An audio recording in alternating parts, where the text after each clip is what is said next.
Hey guys. You are watching your anime world. How are you all? Please support to subscribe this channel for watching new interesting stories. So in this video, we will see third part, what if Izuku lost his sight to unlock his quirk's power. Here is short summary. Midoriya Izuku is a boy different from all the rest. Point 1.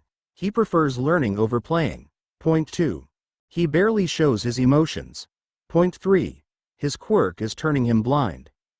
After a car crash results in the death of both his parents and renders him completely blind before he was supposed to be, Izuku's dream of heroism is cut short, or so everyone thinks.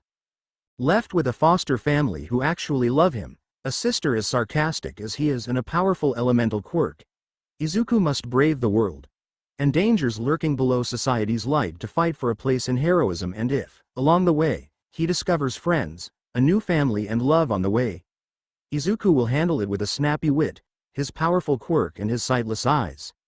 Whoever said a blind boy couldn't become a hero? Izuku doesn't need his sight to see. But before we start, if you want more stuff like this, then be sure to subscribe and like this video. And if possible, share this video with your friends. Now let's start the story. Alright, pro hero wannabes. Kisei clapped his hands together with a wide smile on his face. Izuku snorted at his words, because wow, that was the fastest way he'd ever seen teenagers start hating a teacher. He wasn't wrong though, considering what wannabe actually meant. It was just used in decidedly not nice settings, so of course people would get upset. Kisei's smile only widened at the animosity his group was showing him. Izuku knew firsthand that meant he was up to something. If he was anything like Ms. Joke, this was going to be a nightmare. The close combat exercise will be one-on-one with instructors, but the rules differ per examiner. No, we didn't tell you. He raised his voice as calls of discontent and voices of indignation rose through the crowd. It wasn't small by any means, but it wasn't as big as some of the other exam miners' crowds.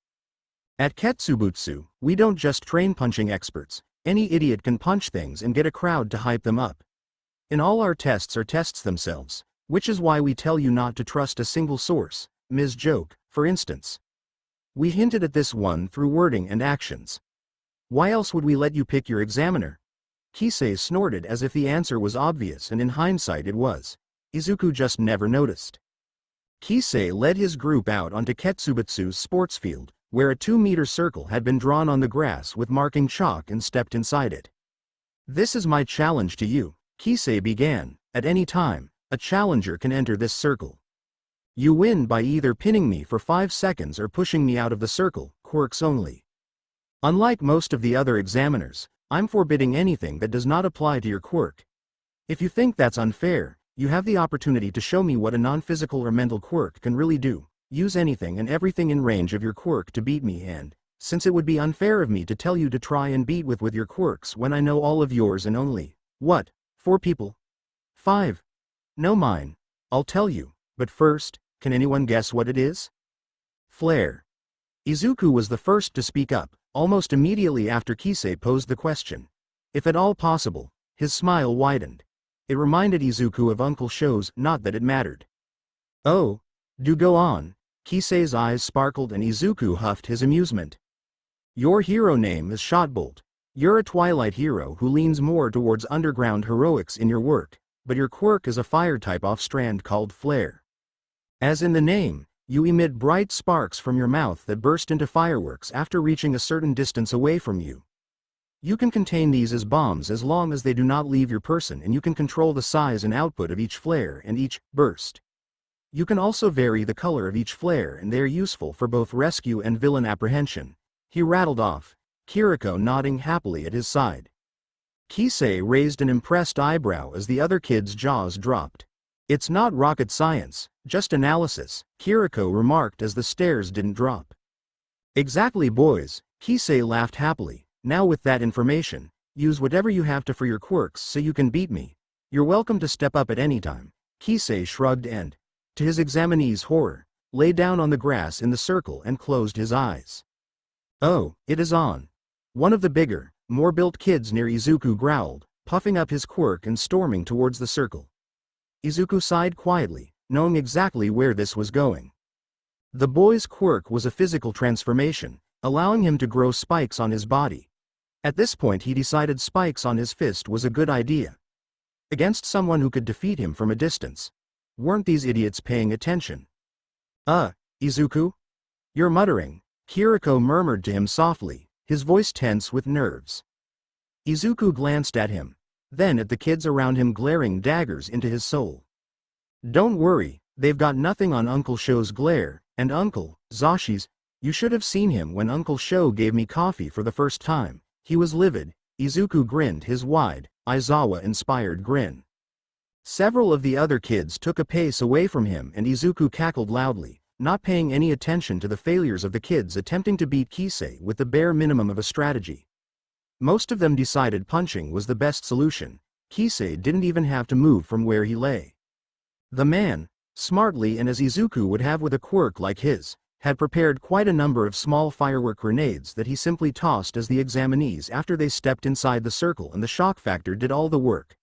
For some reason, none of them had factored in surprises and unexpectedness from a teacher who worked with Ms. Joke. Literally the strangest hero in Japan and probably, he'd say, the world. To be fair, not a lot of people actually know who Ms. Joke is. Izuku. She's underground for a reason. Kiriko chuckled. Izuku shrugged in reply and said nothing. All right. This has been bothering me ever since we started the exams. What the devil, in hell's name, is up with that stupid blindfold? A girl with darkened skin, long, straight black hair and a slight frame glared at him, stalking up to him and Kiriko, who chuckled at the question. I've been wondering the same thing, Izuku. That blindfold thing is kind of stupid. What even is supposed to be the point of it? He asked him amusedly. It's supposed to be, and there really isn't a point to it. I just like it, Izuku chuckled happily, glad someone finally noticed. It's like Kisei-sensei and his lying down on the job. Meant to make people angry and react. Looks like it's working fine. He smirked up at the girl, who scowled back, then took a deep, ragged breath. Her scowl became less pronounced, but she also grew a little calmer and more social in return.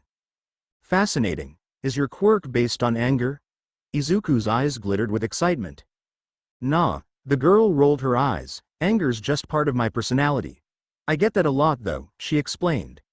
Both boys laughed at that and she smirked lightly at them, happy someone found her personality amusing. Her mother certainly didn't think her bluntness was any good. How old were you when you thought this up? Izuku asked, still giggling. 5.5, it was Dad's idea first. Mom told me not to think about it, so of course I did it. She pretty much disowned Dad and I after that, but good riddance to her. She started glaring at the ground and Izuku could see the change affecting her. Please don't tell me your plan for this is to charge up to him and punch him, Kiriko grimaced as the words left his throat. Izuku nodded vehemently. No, don't do that. Bad, stupid idea, very stupid. Undoubtedly idiotic, he said forcefully, and she looked at them as if they were the stupid ones. You'd think I'd do that after how many times that hasn't worked. Besides, my quirk wouldn't work for that beyond stupid idea. The girl looked offended. The other half-dozen examinees around them still yet to go glanced away from them sheepishly and began to whistle idly. Time to come up with a new plan, it seemed. 32-3. Izuku relayed mildly as another examinee jumped out of bounds with another loud crack-pop of Kisei's flares. You kept count. The girl stated flatly. She looked at Kiriko. What is this child? He came like that, believe me. Kiriko shook his head. If you want to blame anyone, blame my mother. She thinks she's a good influence when she fights bad guys with bad jokes and rubber animals. Izuku piped up with a groan. Weighted rubber animals. Remember Izuku? Weighted. Kiriko barely contained his snigger as Izuku's face screwed up in distaste. You have a weird family, the girl muttered, shaking her head. You're telling me. Are you pulling your anger thing now, by the way, or is this your natural personality? He couldn't help but inquire. The girl hummed, pursing her lips in thought. Blunt, rude and very sarcastic. Bit of both, actually. I was really meek growing up, then my dad came up with this idea and suddenly I was playing the angry girl role all the time.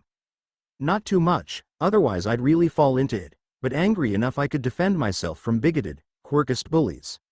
Over time the two sort of fused together, I guess. What about you? He had zero emotions when we were kids. Kiriko jumped in. all too happy to tell the story. Most straight-faced kid you'd ever meet, logical too. And we were 4. Have you ever met a logical 4-year-old? We lost contact a year later, but then he showed up with emotions and one of the worst senses of humor ever, so I'm guessing he met some odd as hell people. Sounds like we could get along fine, the girl grinned, thrusting out her hand. I'm Maya Esteban, and as you can tell by my first name, I wasn't exactly raised in Japan. She rolled her eyes. We moved here a few years ago after Mom decided to divorce Dad.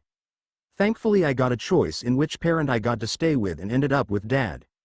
Mine died, Izuku said bluntly, which made Kiriko wince and Maya snorted. She liked the blindfolded kid more and more as they talked. That's blunt if I ever heard it, she smirked. It happened. I got over it, what else can I do? He shrugged his shoulders, specifically ignoring the 4 years he spent curled up in his bed and refusing to come out of his room for an entire day after the incident. They died in 2 different car crashes on the same day. You're kidding, Kiriko's jaw dropped. That cannot be a coincidence. I don't think it is, but it's not like I can ask them. They're 6 feet under. He gestured at the ground. Maya looked around them and sighed. Well, all the other morons have gone ahead and finished up with that idiot, so it looks like it's my turn. I'll try to survive longer than 5 seconds, she grinned as they snickered. She strolled confidently towards the circle and Kisei, who watched her approach through lidded eyes. Esteban never did tell us what her quirk was, did she? No, but I think we'll find out, or you will, and explain what happened to me, because I wouldn't be able to tell what's going on, Izuku added thoughtfully. Kiriko chuckled and shook his head at his friend and they settled down to watch. Maya stepped into the circle. It was a lot more interesting than the other 40-something examinees stepping into the chalk circle and freaking out over a small flare. This actually had some action for once. Maya didn't falter when the flares burst around her and Izuku saw with his quirk Kisei smiling a little wider. He was one of the odder instructors, Izuku felt, if this was how he tested his students. Maya paused her gait when she had come a few lengths into the circle, flicking her wrist with a flourish. A burst of bright light and a bow and several arrows filled her hands and she wasted no time knocking the arrows and shooting them at Kisei. Her weapons glimmered faintly, as if they weren't made up of any metal or solid substance, more like a fluid structure turned rigid at a command. Interesting. Kisei jumped up onto his feet for the first time during the one-on-ones, his eyes dancing. Beside him, Izuku heard Kiriko muttering to himself, devising strategies and tossing away the ones he thought wouldn't work. Izuku grinned as he saw the other boy completely focused on Maya's match and his own one after hers, and he decided to do the same. Fixing his quirk sight on the match, he marveled at the versatility of Maya's quirk and creativity, creating weapon after weapon in her hands out of some sort of light, going as far as to conjure up a bright net and launch it at their examiner. Kisei laughed and spat out some flares, burning through the light net before it could reach him. There was a standstill for a minute or so, before Maya decided to say, "Screw it," and conjured up a gun in her hands.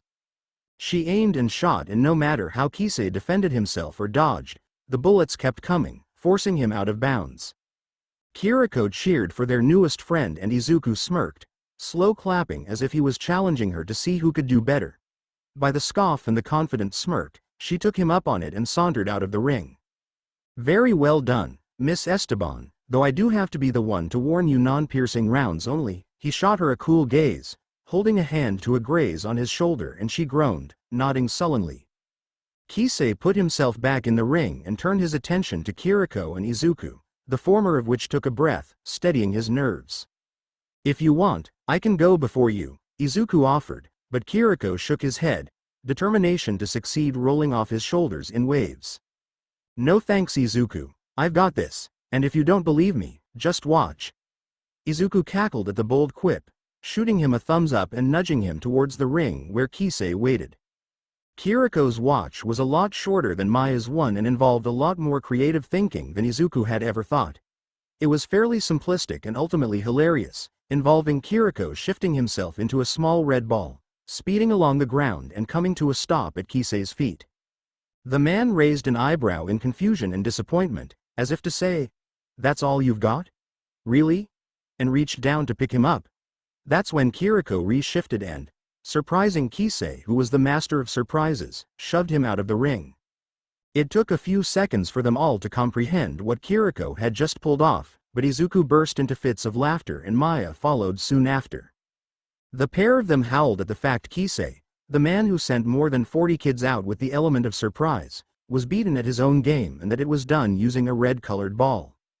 Kiriko was both grinning and red with embarrassment, so Izuku guessed he was proud of his achievement. Kisei rolled his eyes, stepping back into the ring with a cold, icy smile at Izuku and Maya. Kiriko glared at them too, but his reddened cheeks didn't scream, "Fear me." They did stop laughing eventually, small giggles still escaping them from time to time. "It wasn't that funny," Kisei said calmly, the ice-melting smile that didn't reach his eyes boring into the two middle schoolers, sobering them up in an instant. "But you do admit it was funny," Izuku couldn't help but remark. Kisei's smile got frostier. "Simply hilarious," the man ground out. Izuku shivered at the tone, his giggle falling into a silent whimper. Maybe he'd bitten off a lot more than he could chew with Kisei's temper. The man gestured to the ring and Izuku shivered again. Next time he'd save the smart-ass remarks for after he'd completed his test. "That would be a smart idea, wouldn't it?" Kisei added mildly and Izuku said, a few things that made everyone blink at his muttering. "I'm not one to judge, but how the hell did you censor your own cursing?" Maya sounded as if she just asked for the secret of life.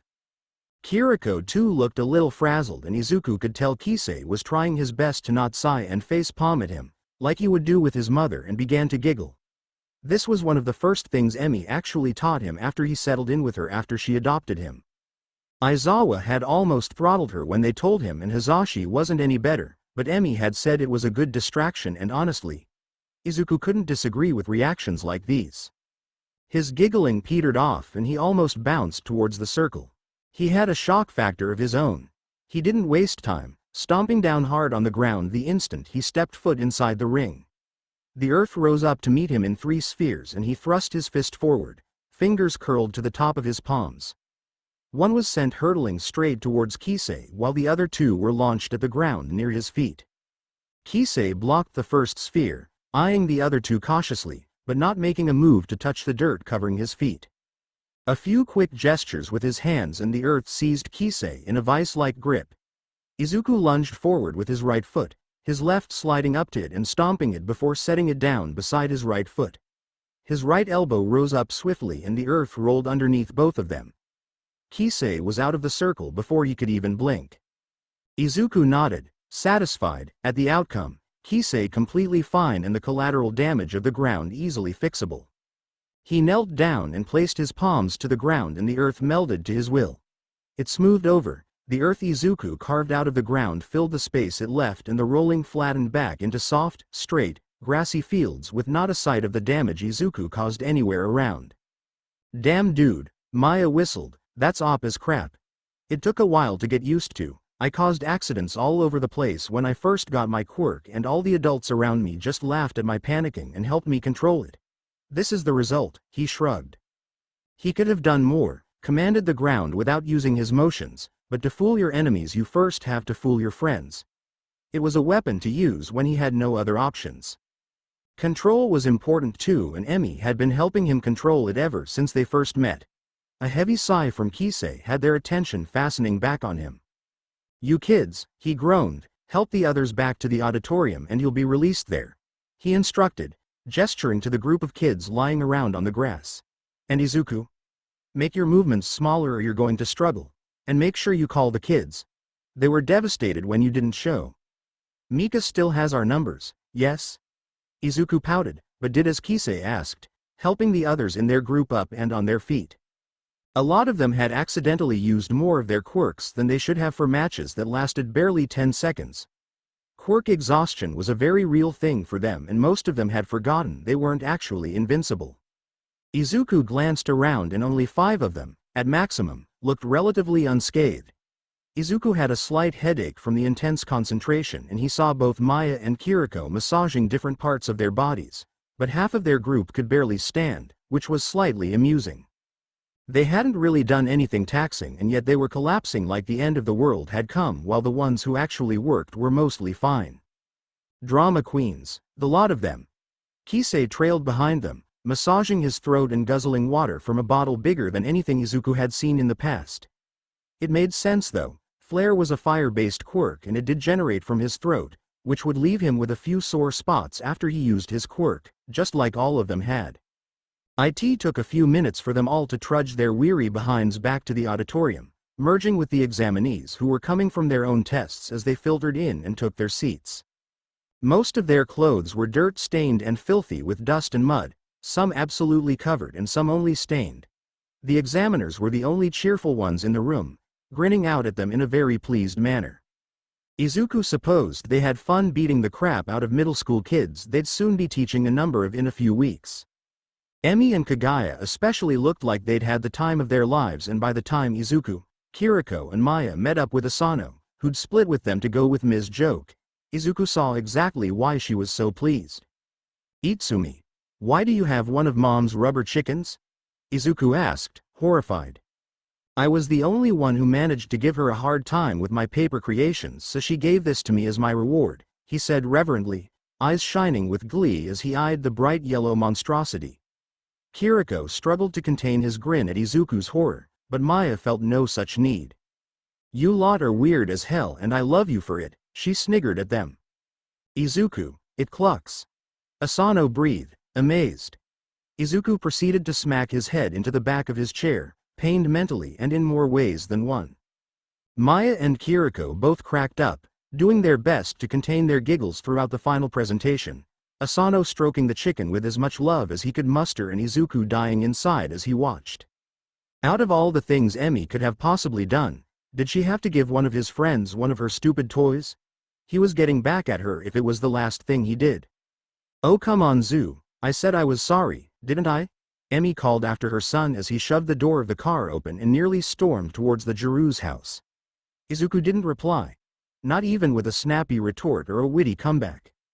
She sighed in amused frustration and watched him go, waving away Mika, Kyuteko, Aizawa, Hizashi, Hibiki and Arai, looking on in confusion and concern.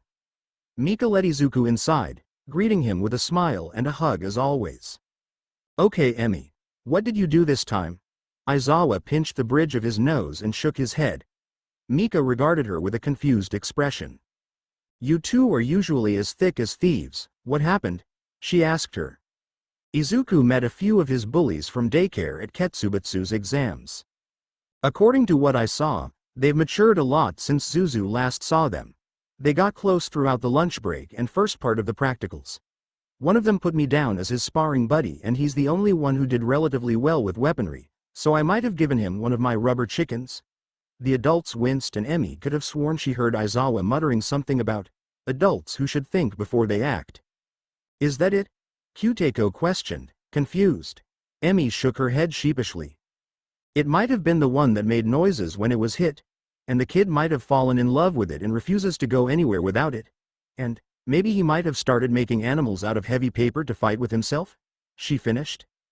"Yeah, that would do it," Kyuteko replied bluntly. Hibiki slapped her husband when he snorted at Kyuteko's bluntness, but didn't disagree. "Emi, I really hope you understand why he's mad at you," Hibiki told her gently. "I don't, though, and Izuku won't talk to me so I can figure out why he is. The kid seemed like a fan, so I gave him a rubber animal as a joke. I didn't mean for it to be one of the noise-making ones and I didn't think he'd fall for it so much." Emi ran a hand through her min-colored hair. "That's the problem Emi," Hizashi grinned at her. "You don't think, you act. You're competent as a hero, not thinking actually helps you somehow.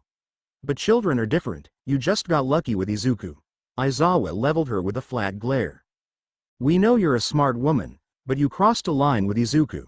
This is his friend and your fighting style wouldn't work with his quirk and personality. If he was a hero on patrol, you might have ended up injuring him, killing him at worst," Arai interjected thoughtfully. "I told you, I didn't mean for him to start using it as a weapon, I just thought he'd like it since he seemed to enjoy my fighting style." The other adults groaned and began to berate a very sheepish, pouting heroine for her actions. Not too far away from them, Izuku huffed grumpily and quietly slipped away from the door to join his friends in the living room. Nato wasted no time in pulling Izuku onto his lap from his spot on the couch and cuddling him, refusing to let him go. Izuku didn't mind in the slightest, wriggling back a little to be further enveloped in the warmth of his boyfriend.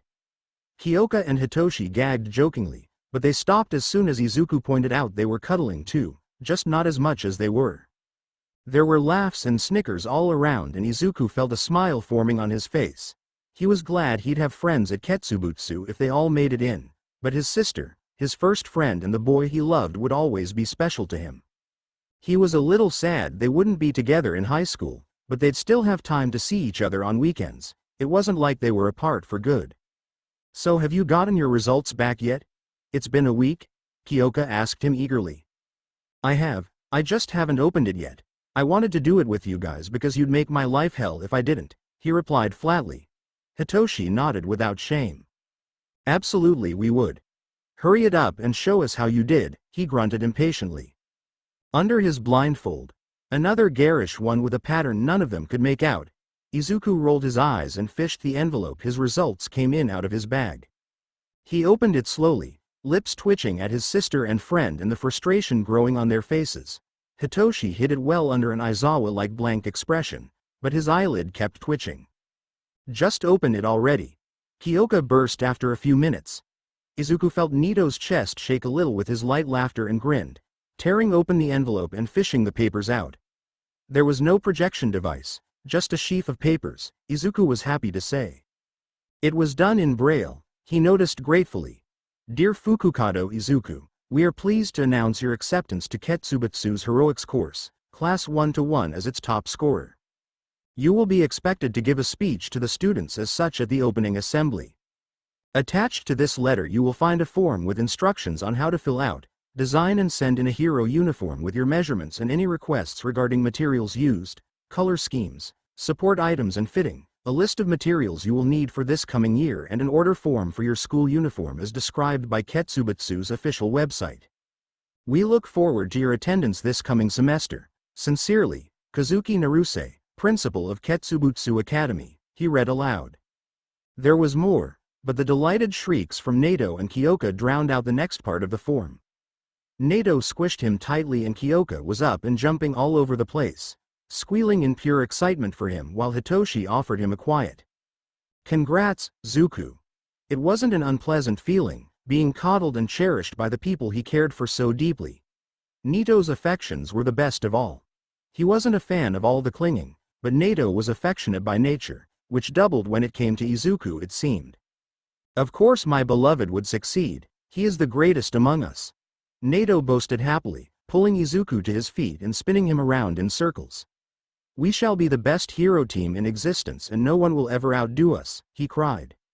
"With all of us together, there's no way we could be anything but the best," Kyoka smirked. "The only disappointing part is that Izuku won't be able to terrorize Ua with us," she said thoughtfully. "You're worried about that?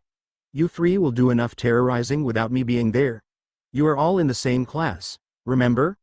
I feel sorry for Uncle Sho," Izuku snickered, once Nato decided he was dizzy enough and pulled them back onto the couch. "We won't give him too much of a hard time," Hitoshi admitted with a shrug of his shoulders. "Yeah, he almost got 21 of us in his class this year instead of 20. How'd that happen, by the way?" Kyoka wondered, surprise filling his voice. "Too many kids with potential. And Nezu. The rat certainly has something to do with it, but he stuck with 20 in the end, didn't he?" Izuku replied knowingly. Nato cuddled him closer. "Yes, but Izuku, my beloved, you understand the principle is not a rat, yes? I know sunshine, but Rat King just fits. It also plays into that whole am I a dog, a mouse or a bear thing he likes to pull," Izuku chuckled. Nezu amused him greatly, and not because he was altogether all and none of those animals. He was one of the most intelligent mammals in the world and decided to dedicate his life to raising future top heroes, out of all the things he could have chosen to do. If someone caught his ire, he was merciless, and if someone needed saving, he'd save them, regardless of their quirk, money or status. He helped them because he could, and he was a bastard when he wanted to be. Nato chuckled again and rested his head on top of Izuku's dark green, slightly curly hair. "School starts up in a few weeks," he said quietly. A pang of sadness ran through Izuku's heart. "So I won't see you every day, we still have the weekend," Izuku comforted him. You know it won't be the same, Izuku. Hito-chan, Nei-chan and I are in the same freaking class. We'll see each other so often we'll get sick of each other. Hitoshi's hand tightened around her hand. She leaned into his side, quietly telling him it was just a joke. But you're on the other side of the city, in another school. We'll miss you. Kyoka bit her lip, trying not to get emotional. And I'll miss you too. In fact, if you three don't call me every day as soon as classes finish, I'm disowning all of you. Yes, even you, Sunshine, Izuku declared loudly. We've come too far to mope around about parting. It's not as if I'm dying. Kyoka flinched at that and Izuku winced. I'd really hope not. That one time when we were kids was enough for me, she grumbled, glaring at him. Izuku held up placating hands. What I'm trying to say is we wouldn't fall apart after everything we've been through together just because we're going to different schools. We've always got the weekends to catch up, work on homework, complain about our teachers and all that. We'll be fine, Izuku grinned at the all. Right? Kyoka leapt up from the couch indignantly. Of course we will. All for one? She prompted. Hitoshi rolled his eyes, but got to his feet and Nato burst up, Izuku following along. And one for all. The three boys cheered back. Meaningless chatter filled the room after that and Izuku grinned at them all. They'd be all right, it was them, after all. 2 weeks passed by in a flash and before Izuku knew it, his first day at Ketsubutsu Academy arrived in the blink of an eye. It wasn't all that hard keeping his emotions in check, but Emi had laughed at him and told him to lighten up. Apparently he was too stiff for a teenager with a penchant for irritating the hell out of everyone. They had made up eventually after their little fight. Izuku got back at his mother tenfold. She complained that she was still finding cereal and glitter in her hair and clothes. Izuku regretted nothing. Over the last 2 weeks of break he'd kept himself busy. There were forms to be filled in, rules books and codes of conduct to be read and a hero uniform to design. He hadn't called it a costume since Emi lectured him harshly on what wearing a hero suit actually meant. For once she was more than a little helpful, having the experience and knowledge of heroics and the danger it posed. With her help Izuku was able to design a hero uniform that he liked, with the right color scheme for what he wanted and with suitable defenses on all the vital parts of his body. It was also practical and changeable for different weather. It wasn't like heroes got a day off if it was raining, snowing or storming. She also helped him to find his school books and order him a uniform that fit him and he could move in comfortably. It also turned out that he couldn't tie a tie to save his life, no matter how many times she tried to teach him. That resulted in Emi cracking up and burning their lunch. She had gotten a little better at cooking than she had been when she first adopted Izuku, but she did still frequently burn food and one mention of that, along with their burnt curry rice as proof. Emi suddenly found their messy apartment lounge so interesting it made Izuku smirk. Keeping to his word, Izuku, Kyoka, Hitoshi and Nato met up several times together when they could. They were all as busy as Izuku was, given the fact they too had made it into hero school, but that didn't stop them from going out on double dates together, seeing as they were all dating someone else in their little group. When they couldn't meet up, Kyoka and Nato blew up his phone with texts and Hitoshi welcomed him into the wonderful world of over-texting and memes. The Purple Aizawa was a well-educated meme lord, it turned out, and had no trouble at all spamming his phone with phrases, pictures and quotes he didn't understand, much less see, half the time. Kyoka, educated just as well as Hitoshi was on memes, simply laughed at his blank confusion and didn't even try to explain them. Nato took pity on him, only because he was utterly twisted around Izuku's finger. To be fair though, Izuku was just as soft for his boyfriend as Nato was for him. UA's exams proved that true. He wondered how Kyoka's, Hitoshi's and Nito's classmates would react once they realized who exactly was in their class. Just because they weren't all together didn't mean his sister, friend and boyfriend were any less of a gremlin group. He also wondered about the other element Quirk users he saw at UA's exams. He hoped they got in, and hoped the others would meet them. Izu, you ready, kid? Emi called outside his bedroom door. Yeah, Mom, be with you in a minute, he called back in monotone. Lighten up, kiddo, the kids won't bite your head off, she laughed at him. Izuku could tell she was content to wait for him by the door to their apartment and quickly picked up his school bag and left his room, playing with the tie strangling his neck. The Ketsubutsu uniform was as comfortable as uniforms came. A light gray polo shirt and a striped tie for the boys, while the girls got a bow and brown pants. There was also a blazer, navy blue with the Academy's logo on the left side of his chest over his heart. The blazer wasn't compulsory to wear, but Izuku decided to be formal on the first day. He had also written a note to Kazuki Naruse, the Academy principal, asking if he could wear his blindfolds, and with a bit of wheedling on Emi's part, he was reluctantly given a green light. He'd chosen a fun one for his first impression on his classmates, and no, it was not the duck one. This one was fully black, white writing filling the front of it, over his eyes, that read, "You laugh because I'm different. I laugh because you're all the same." Which made him snort out loud. Emi took one look at him as he joined her by the door and giggled loud and long, shaking her head at her son. "You've got everything you need? Lunch? School books? Notebooks? Pencil case?" she asked him, concerned. Izuku nodded his head, his mouth a straight line. "I've got everything. What about you? All set? Let's get going then." She grinned and linked arms with him, the pair of them marching out the door and onwards to Ketsubutsu. Seeing as they lived in Academy staffing apartments, there was no need for a car or train ride as the school was a whole 5-minute walk away. They were still at least an hour early for class. Emi was a teacher, and that meant she had to prepare for her own homeroom and core classes. She was Class 2-2's homeroom teacher, so unfortunately she wasn't in charge of Izuku's class, but she was all 6 heroics classes' English teacher and one of several heroics practicals teachers. Izuku found it amusing how the woman who literally almost broke traffic laws on a daily basis and could barely keep herself together through civilian interaction without telling them a stupid joke or two was a heroics teacher. He didn't mind getting to school as early as they did. It meant he had a bit of time to explore school grounds and find his classroom to settle in before his classmates showed up.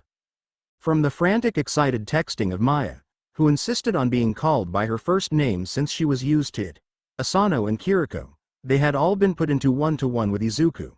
He was happy they were, because they'd be the only ones who probably wouldn't inquire as to why he'd arrived at school without shoes or socks. It wasn't like he needed bare feet for his quirk to work. If he was near earth or soil, he could at least see his immediate vicinity and work from that, but being in barefoot was more comforting than wearing shoes and socks, as well as it helping his sight if there wasn't a lot of earth around him. He always kept a bag of soil with him in his bag or pockets, wherever it could fit. When he stepped foot in his classroom, he was pleased to find a layout written up on the board and braille on a sheet of paper pinned up next to it. He could have guessed which desk was his anyway, from the packed-in earth that was filling the wooden frame. It helped his quirk sight immensely, and resolved to profusely thank his teacher. He was the only one in the room for about half an hour, reading quietly at his desk to pass the time until movement outside the classroom doors caught his attention. His spirits rose when he recognized the slim figure with long hair rattling the door handle. He stifled giggles as he watched the figure trying to prise open the door. "Slide it, Maya. Don't push it, slide it," he called after a minute of her forgetting what Japanese classroom doors were like. A disgruntled grunt on the other side of it sounded, right before the door slid open with a rumble and Maya stalked inside, gray polo shirt crinkled and buttons undone. Skirt pulled up a little to allow for better movement, and the bow was nowhere to be seen. She raised a hand at Izuku, checking the board. "What the hell am I supposed to get out of that?" she snorted, confused. She jabbed a thumb at the board, where the seating chart had been put up, and he made a noise of understanding. "I thought you'd understand how seating charts in Japan work by now," he stated, showing her to her seat. Coincidentally, she was beside him, so that was fun. "Not really, I didn't care enough about school to learn more than teachers' names and what classes they taught," she shrugged unconcernedly. "Well, at least we got lucky with our seats." He grinned at her and gestured to the window beside his desk. She looked at him, puzzled, and he huffed a laugh. "It's a lot easier to daze off with a window next to you when the teacher starts getting boring, and we're near the back, so more chances to fool around." He smirked and her expression brightened up. She pumped a fist, looking giddy to start the year. More kids started to trickle in after Maya arrived, and he could tell they didn't know what to think of him and Maya. The girl was a lot different from typical Japanese kids, considering the fact she'd grown up in America, and Izuku, well, that was all that needed to be said, right? "Oh, shut up, narrator. Not like you're any better." Fourth wall. You character. Izuku rolled his eyes and glanced out the window as Maya snorted next to him. They both ignored the stares of their classmates, some trying to decipher his blindfold and others just deciding Izuku was too much to deal with on the first day. They were all interesting though, their quirks especially. Izuku couldn't tell most of theirs, since they seemed to be emitter or transformation types mostly. There were 3 mutation quirks he could see: a girl with gills, eyes glazed over with a protective sleeve and fins on her arms and legs and slightly blue-tinged skin, a taller boy covered in black fur and a long tail curling behind him, and another girl with long claws, tiger ears and eyes and orange-black stripes on her arms. Unlike the former 2, the latter was mostly human in appearance. Izuku caught her staring at him, but it wasn't hard to spot. She likely didn't know the meaning of subtlety and would either get along with Maya like a house set on fire or a house that lit itself on fire. Kiriko and Asano raced into class several minutes before the first bell, frazzled and out of breath, startling them all. Izuku. You are not going to believe this, Asano yelled, gathering the attention of the entire class. Izuku sighed and turned to them, quietly wondering if this was worth it. Is it news I'll like or news that'll make me want to throw you 2 out of the window? He gleefully noted they were on the 3rd floor and his friends glanced at each other, grimacing. It was the latter, then. Goody. Mirana was accepted as a student here. She's in our class. Kiriko said bluntly. Izuku dropped his book and banged his head on the desk. Damn it. Could life give me a break for once? He groaned, Maya raising a questioning eyebrow at him. He groaned again, not wanting to explain. Girl with a strong quirk who thinks she's the best and bullied me when we were kids. She still hates my guts. We go to the same dance studio on Saturdays, he explained. Maya scowled as Kiriko and Asano took their seats. All 3 boys looked at the only empty seat in the classroom, glad as hell it was in the front row. She's not going to be happy you're the heroics course top scorer, Asano warned him. All attention, if it wasn't on him beforehand, was suddenly now on him, the students with predator mutation quirks especially interested in him. Wait, that was you? Asked an incredulous boy. Other students matched his disbelief. Yup, that's me. This quote is quite accurate, isn't it? He pointed to the blindfold and employed his best, creepy Aizawa grin. Funnily enough, their reactions were to snigger or snort at him, telling him their names and promising they'd push him out of his top spot at midterms. Izuku, surprised, but utterly gleeful, told them to. Go ahead and try, if you think you're hard enough. That managed to rile them all up. Izuku laughed and smiled as he started to become acquainted with his classmates. I didn't think you'd become so popular so fast, Izuku, Asano muttered to him quietly. Yeah, well, this is new to me, too, Izuku muttered back, easing into the chatter of his classmates, when the door slammed open and the last person in the world he wanted to see strutted in arrogantly, freezing at the sight of him. Sightless Deku, she sneered. What are you doing in my school? She demanded hotly. Izuku rolled his eyes, not bothering to give her anything but a deadpan and raised eyebrows. Seriously, Mirana? Haven't you learned a thing since your first lesson at Madame Furia's dance studio? Like how to be a better person? Maya snorted next to him while Asano and Kirito fidgeted uncomfortably.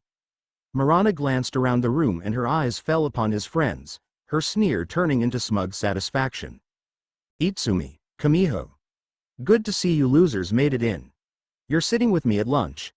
She ordered. They avoided her eyes, shrinking in their seats. The atmosphere in the room grew tense, but before anyone could say another word, the bell rang. Mirana smirked proudly and sat down at her desk, the other students doing the same. Izuku glared at her stiffly, settling down when the door rattled open and in strolled their homeroom teacher. All right, squirts, settle down. I'm Takagi Ken, Pro Hero Rocklock and your homeroom teacher. I will also be one of your heroics practicals teachers along with Kagaya Keijiru and Makino Kisei, Pro Heroes Ashfist and Shotbolt. We don't have time for anything but introductions, so get to it. Name, quirk, favorite hero or hero you look up to and the reason you want to be a hero. He introduced himself bluntly, pointing at the student at the rightmost seat near the windows. The girl occupying it stood up in a hurry, unprepared for being singled out. She had short, blonde hair and an awkward smile, eyes shifting color every few seconds. You, My name is Yuna Akemi and my quirk is Mood Stabilizer, which allows me to match the mood of anyone to mine. I want to be a rescue specialist like 13 because they've always been an inspiration to me, she said bashfully, before sitting down again. The student next to her stood as Akemi sat down. They were slightly shorter than Akemi was, with spiked-up light brown hair and a scowl on his face. Masada Kuya, my quirks alter. I can alter my physical appearance to anything I want. The reason I'm here is I think lime lighters don't do crap and I want to actually make a difference. I'm gonna be a stealth hero like the underground hero duo Moon and Lunara. 'Cause it fits my skill set. He grunted, crossing his arms. He sat down and another boy stood up, this one broad-shouldered and grinning like a maniac, his long orange-yellow hair flowing down his back. I'm Renga Haju, and my quirk is called Enter Code. It lets me basically code anything I want into existence, but it takes more time to materialize for larger, more complex objects. My favorite one to make is a self-igniting katana. It takes about 10 seconds now, so I use it the most. I want to be a hero because my ancestor, Rengoku Kyojiru, was one too, and saving people is the coolest thing to do. I'm going to be a limelight villain apprehension specialist like Hawks, but I also want to be a rescue hero, he declared very, very loudly. Marana was next in line, rolling her eyes as Haju sat down grinning to himself, pleased with his introduction. Marana Eureka. My quirk is Sunlit Orb. I can conjure balls of light and control brightness and temperature. I'm going to be a villain apprehension hero because, like Endeavor, they're clearly the best, she bragged, ignorant of their classmates' dislike of her growing with every word. The last student in the front row stood up, sighing quietly and smoothing back floppy black hair tinged purple on the ends. He looked as gloomy as Izuku wanted to be. I'm Jiraga Kakechi, my quirk is called Vanishing Act. It makes me disappear for as long as I can hold my breath. My record is 15 minutes and 35 seconds, he mumbled. I want to be a stealth hero because it works well with my quirk and it means people won't make fun of me after I save them. I want to be like Eraserhead. Hopefully I'll make a difference. Kakechi shot back into his seat as Izuku and the others tried not to stare. He could hold his breath for almost 16 minutes. What the hell? Izuku found himself vibrating with curiosity. I guess that means I'm next. The girl behind Akemi jumped up excitedly. She had long multicolored hair braided into one plait resting gently down her back, her purple-pink eyes wide with excitement. Ichikawa Nori. My quirk is called Lifelike. My fingers act like paintbrushes and let me make illusions connecting to different kanji. I want to be a Twilight hero because one of them saved my life when I was a kid. She told me to follow my heart even if others thought I wouldn't make it. Midnight's an inspiration, she beamed. Izuku saw Marana roll her eyes. Like she could have an opinion when she thought she had the right to everything. The student next to her stood up, another girl. She looked completely uninterested in everyone, bored out of her mind and short hair that flopped into her right eyes, the left side of it shaved off completely. Izuku hummed quietly as she stood, this would be good. Takiwa Kenna. My quirk is Technopath. I'm a hacker and a recommendation student. I'm here because this was one of two ways I could be a legal hacker. I'm not a people person, so don't talk to me unless you have to. I'm going to be an intelligence hero like Sir Night-Eye, she said in a dead monotone. Izuku had to hold in a snigger. He liked this girl. Next to Kenna, the black-furred boy stood up and pulled at his tie, obviously uncomfortable, and Izuku could relate. I am Kuroga Hidate, my quirk is Panther. I can do anything a panther can, including using their sharp senses. I want to be an underground hero like Beast since, in my opinion, they have the right idea, he said simply, before bowing to Rocklock and sitting back down again.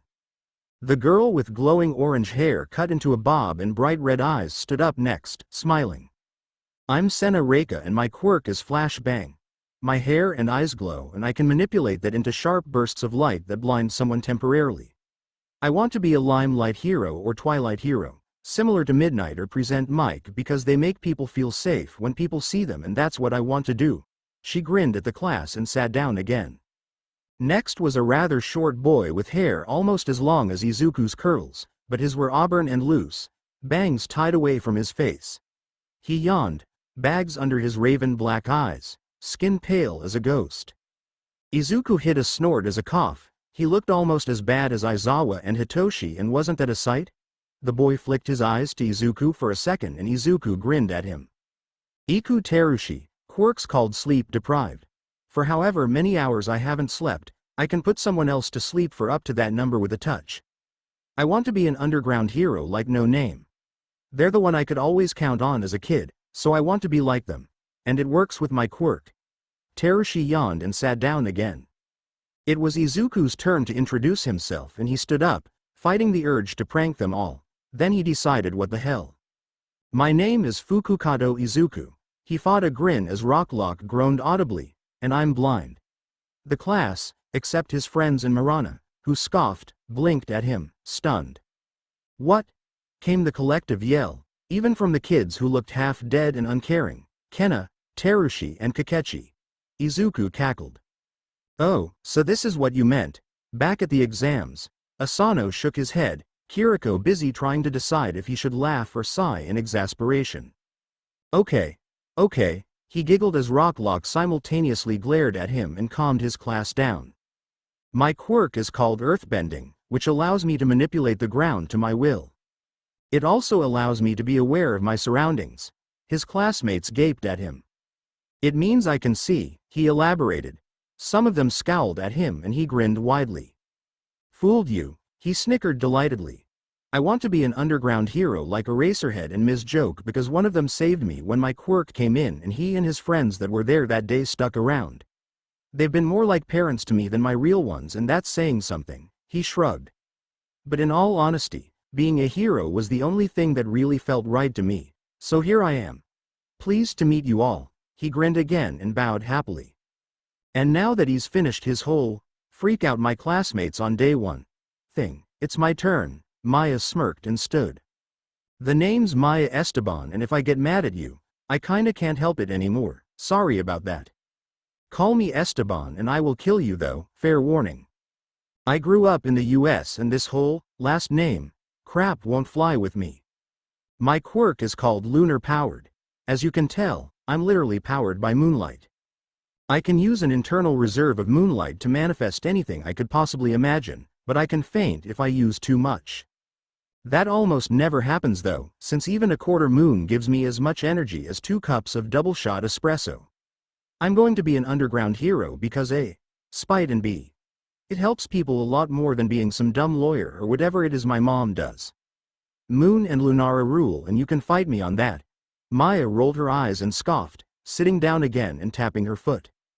Izuku quietly handed her a fidget toy and she glanced at him oddly, before deciding to not ask and took it with a muttered thanks. The boy next to her, messy gray-black hair falling into his up-tilted and slanted eyes. Faraba Rukano, my quirk is replay.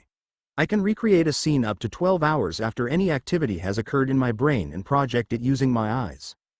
I want to be an intelligence hero like Nezu and Night Eye because I've always been a fan of intel gathering and coordinating hero raids, and this is something me and my quirk could really be useful at, he muttered, ducking his head. He sat down in a hurry and something told Izuku he wasn't the biggest fan of attention. Luckily for him, the girl with the fish mutation was next up for introductions. I'm Nobuta Kikyo, as you can see I have a mutation quirk. It's called sailfish and I have all the characteristics of the sailfish fish, which is the fastest fish in water.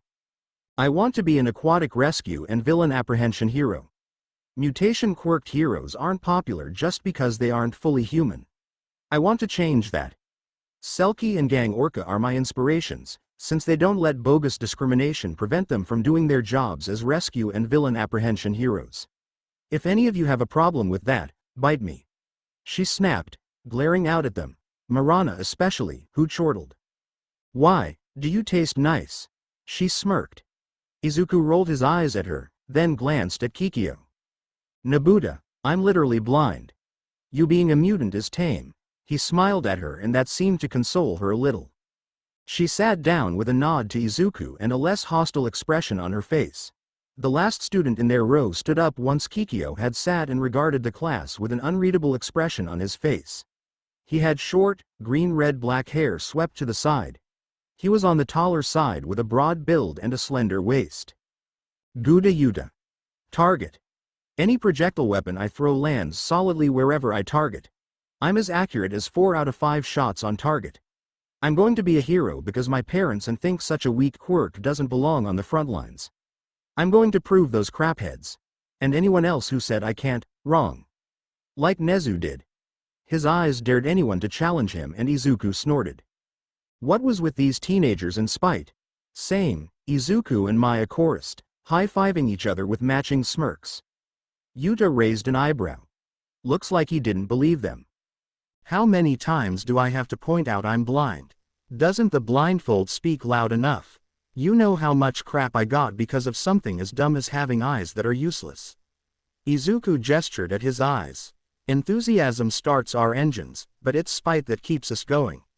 Most of us here want to prove something to someone, and hey, not all heroes wear capes. Some wear Kevlar. He smirked at the boy. You're one odd teenager, Yuta grumbled, before catching Maya's eye. What the hell is he? Maya laughed at the question and Izuku scowled playfully at both of them. I don't know, but this idiot's capable of heights of dumbassery the rest of us can only dream of. Maya replied through her giggles, only to laugh harder as Izuku shot her a scandalized look. You know it's true, Asano sighed, standing up behind Izuku. I'm Asano Itsumi and beside me is Kiriko Kamiho, to make everything go faster. My quirk is papercraft, which lets me manipulate paper to my will, and his is shift, which lets him transform into any object he's looked at. We're going to be a Twilight Underground hero duo to save as many people as we can, and Ms. Joke is our inspiration. Asano said. Kiriko nodded and Asano sat down. The tiger-quirked girl got to her feet, smirking lazily in a way that let her fangs show. Notori Haku, my quirk is Sumatran tiger. Basically gives me all the qualities of a Sumatran tiger. I'm going to be a hero for largely the same reasons as everyone else who listed spite as a motivator and gang orca rules, she said, eyes falling to Izuku. The girl next to her stood, slipping long red-purple hair over her shoulder and bowing to the class. Notori Makina, I'm Haku's twin sister, but my quirk takes after dad instead of mom. Shock is a short-term paralysis quirk that relies on touch, skin contact especially. Same reason as her, too. Except she's going limelight and I'm going underground because my quirk works better that way. Hurricane is my favorite, she explained quietly, bowing again and sitting. The last student in the class, a tall, beefy boy stood, a cold smile on his face. The name's Atana Sumugi, the second recommendation student. My quirk is called Shield and it lets me deploy a shield around my body that's bulletproof and mostly indestructible. Fat gums encourage me a lot, but I can only hold it for 15 minutes before it fades away. I'm going to be a limelight hero, same reasons as stated by pretty much everyone in class, he said, sitting down again. Great, now we know everyone's name and quirks, it's orientation time. Yay. Rock Lock drawled with as much enthusiasm as his students showed. As Izuku stood and filed out of the classroom with his classmates, he began to wonder if Kyoka's, Nito's and Hitoshi's first day was turning out to be as weird as his. With their Uncle Sho as their teacher, he prayed for everyone's sanity. He laughed to himself, quietly so he wouldn't draw too much attention to himself, at least, no more than he already had, and dodged an elbow Marana tried to, sneakily, throw at his head. He leveled her with an unimpressed expression as Class 1-1 followed Rock Lock down the halls of their new school. Izuku knew most of his classmates were excited about being here, even the ones that sounded dead or listless, but there were a ton of different feelings floating around inside Izuku, one of which was confusion. Why were the mutation kids, and Haku's sister, staring at him? Maya nudged him lightly. You have a fan club, she whispered tauntingly. No Maya, fan clubs are groups of people who talk about you behind your back who you pretend are fans because it angers them to no end. This is just a bunch of creepers. So you have an opinion, she snorted back, making Izuku roll his eyes. It's either the blindfold or the shoe thing, which I'm surprised no one has commented on, Izuku shrugged. Maya stared at him, confused, before she glanced down at his feet. Shoe thing, right, got it, she groaned, glaring at him decidedly unamused. What did you think I meant? He started chuckling. Maya threw her hands up in the air and Asano and Kiriko sidled up behind him. Why are our mutant classmates staring at you? Asano whispered into his ear. And why are we whispering? It's not like they wouldn't be able to hear us just because we lowered our voices. The hallways aren't that wide, Kiriko said at a normal volume. Then our mutant classmates can answer our question for themselves then, Izuku said loudly. The three mutants and Machina just kept staring. Keep it down back there, I know you're excited, but no shouting in the halls, Rocklock called out behind him at his students. It had been a paper-scissors-rock battle between him and the other first-year heroics homeroom teacher, Makino Kisei. The other man had been Fukukado's kid's practical examiner, and he did not want the kid in his class on account of him being a disrupting menace. Takagi didn't want the headache of Emi bragging about her brat and the trouble he came with, but after 3 straight rounds of ties, it came down to their principal ordering them to just draw straws, and he got the short end of the stick. Pun unintended, but funny either way. So now here he was, pro-hero Rocklock with a class of heroic students so green they'd put grass to shame and the biggest obstacle any teacher had ever faced. Their annoying, but unfortunately capable, prank-loving co-worker's son. And boy, he did not disappoint. Takagi doubted any child of that menace Emi could grow up sane, and he was half right. He couldn't really judge the boy's motivation. Spite was what got him through his classes in the first place. He just wished he wouldn't freak his class out every chance he got. Let it be known that pro-hero Rocklock didn't give up, not even when faced with a challenge no one would face otherwise. He was a heroics course teacher. Every kid dreaming of wanting to be a pro one day was a little bit messed up in the head, but having Spite as a motivator, while also coming to school in a blindfold and without shoes on, just to almost send his class into a panic attack, was not ordinary level sane on any level. Takagi took a deep, quiet breath and let it out again. God help him, because he was going to need it. Almost at the same time as Izuku, that very morning, Kyoka was up in her room adjusting the infernal thing Ua liked to call a tie. It was a bold red thing Kyoka loathed with her very being, and from the slightly garbled texts Hitoshi had sent her that morning, he wasn't happy either. Oh well, at least she didn't have to get to school an hour early because her parents were teachers. It was funny listening to her boyfriend lament about that fact on the phone last evening, and he had promised vengeance, but she knew he was soft on her just like Nato and her brother were for each other.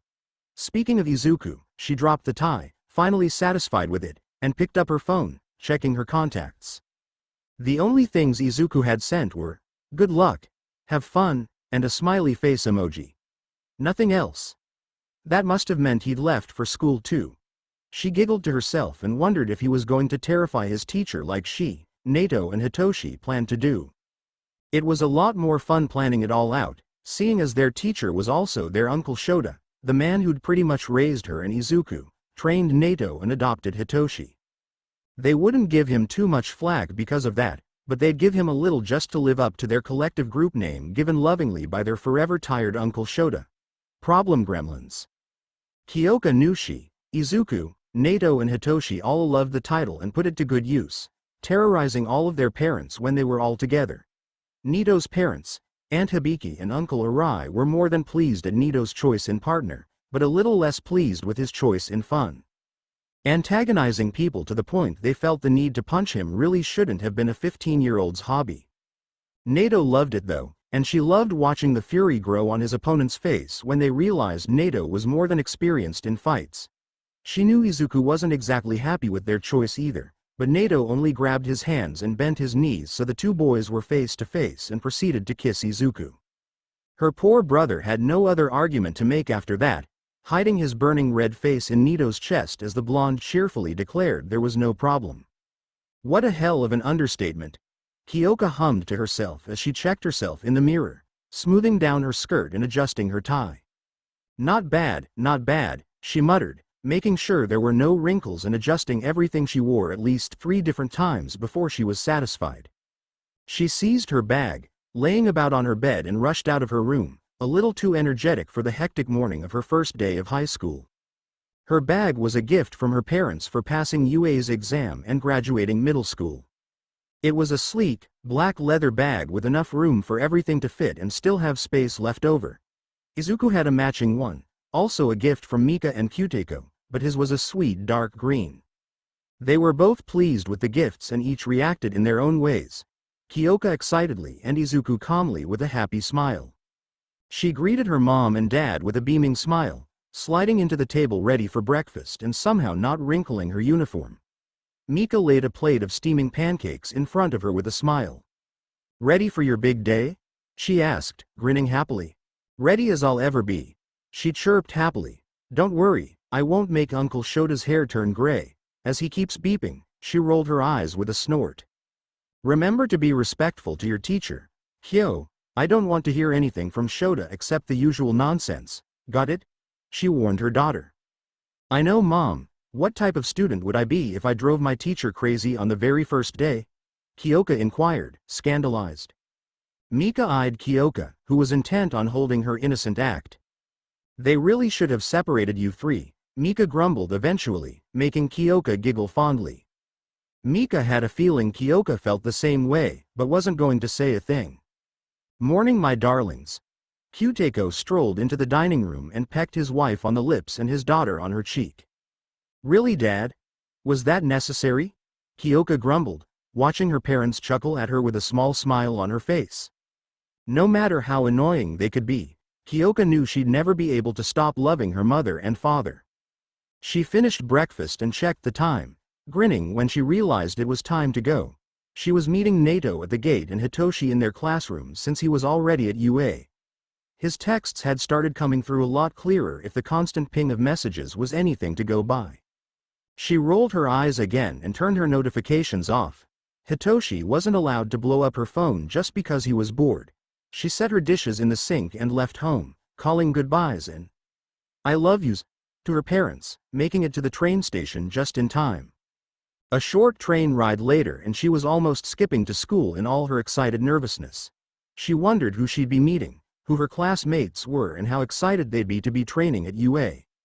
"My dearest Kyo-chan. Over here, my sister-in-law," she heard Nito's signature dramatic voice cry over the crowd on the streets and hanging out around UA. Kyoka grinned and waved enthusiastically back at the tall blonde, a smug smirk painting his face. "Ready to blow this popsicle stand? As ready as ever. We shall take this school by storm and leave it razed to the ground when we're finished with it. Ua shall never know what hit it," Nato told her with an exaggerated bow. Kyoka laughed and Nato joined in after a moment, both of them reveling in the dreaded and fearful looks the other kids around them sent.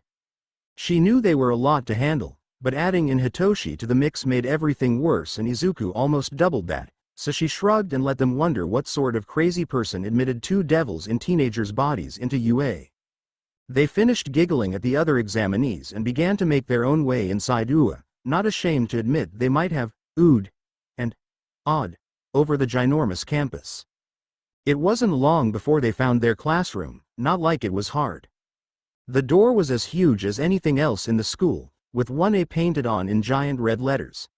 Kyoka made to open the door, but Nato stopped her, putting fingers to his lips in a hushing motion, a sly smirk replacing the smug one. Kyoka took a step back and gestured at Nato to take the lead. He did so gladly.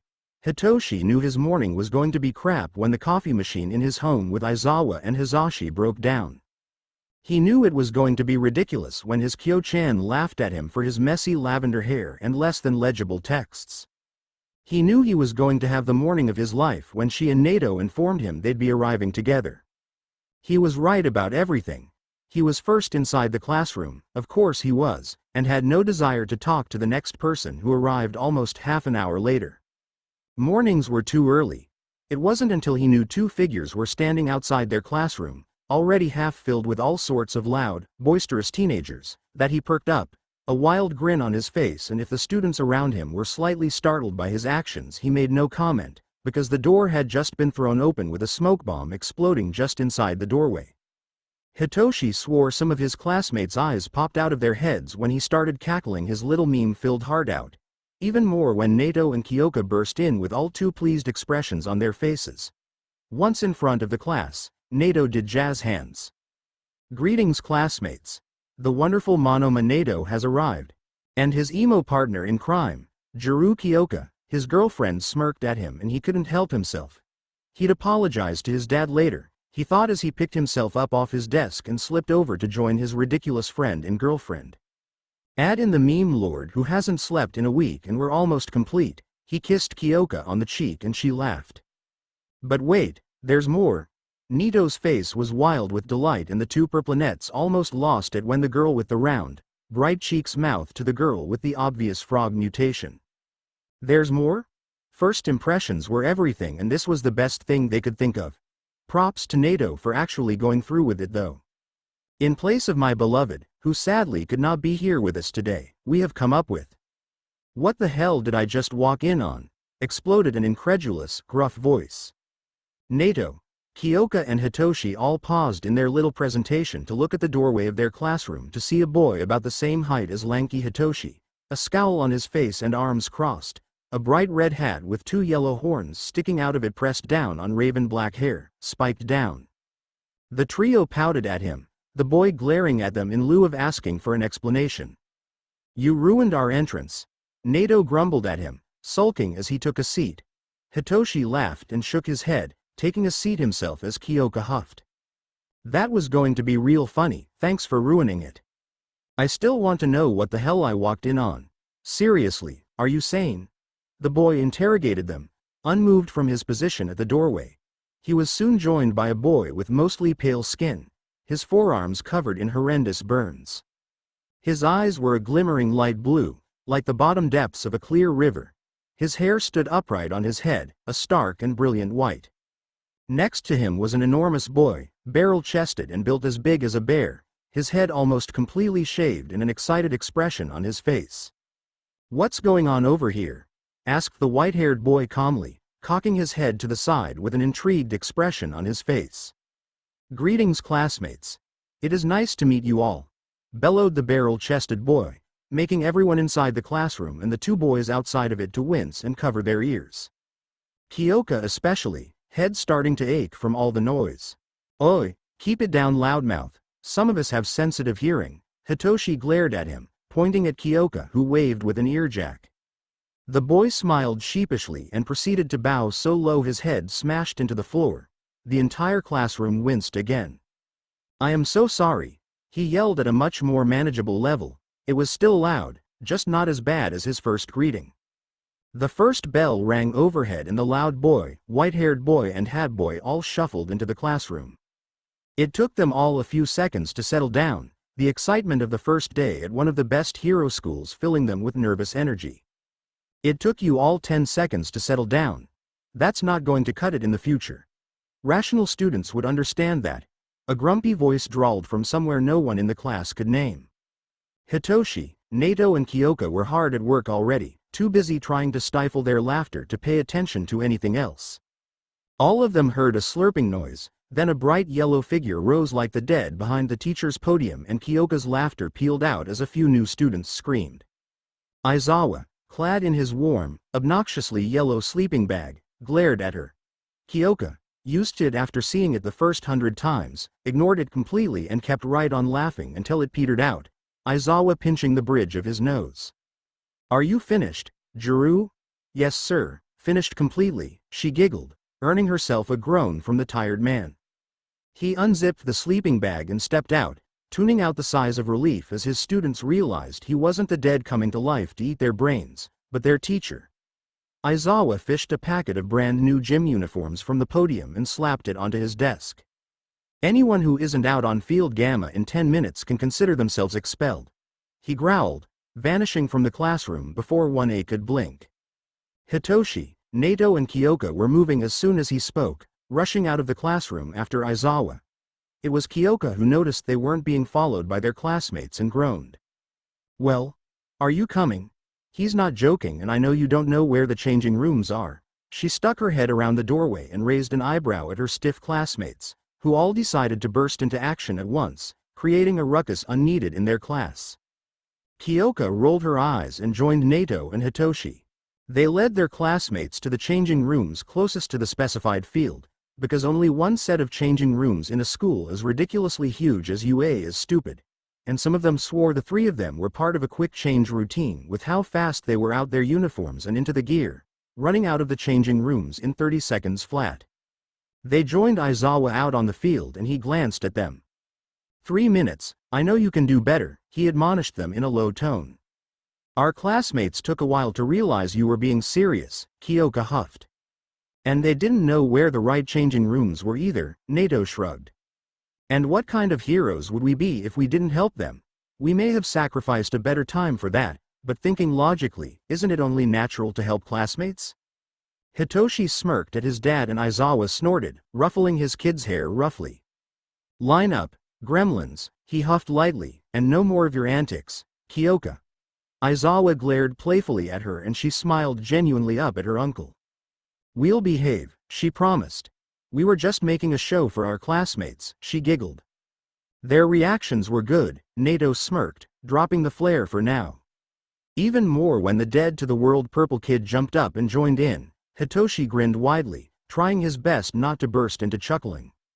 Aizawa rolled his eyes at his gremlins, but all four of them straightened up and wiped the fond expressions off their faces as the rest of 1A trundled out onto the grounds looking decidedly unnerved by Aizawa's blank, tired glare.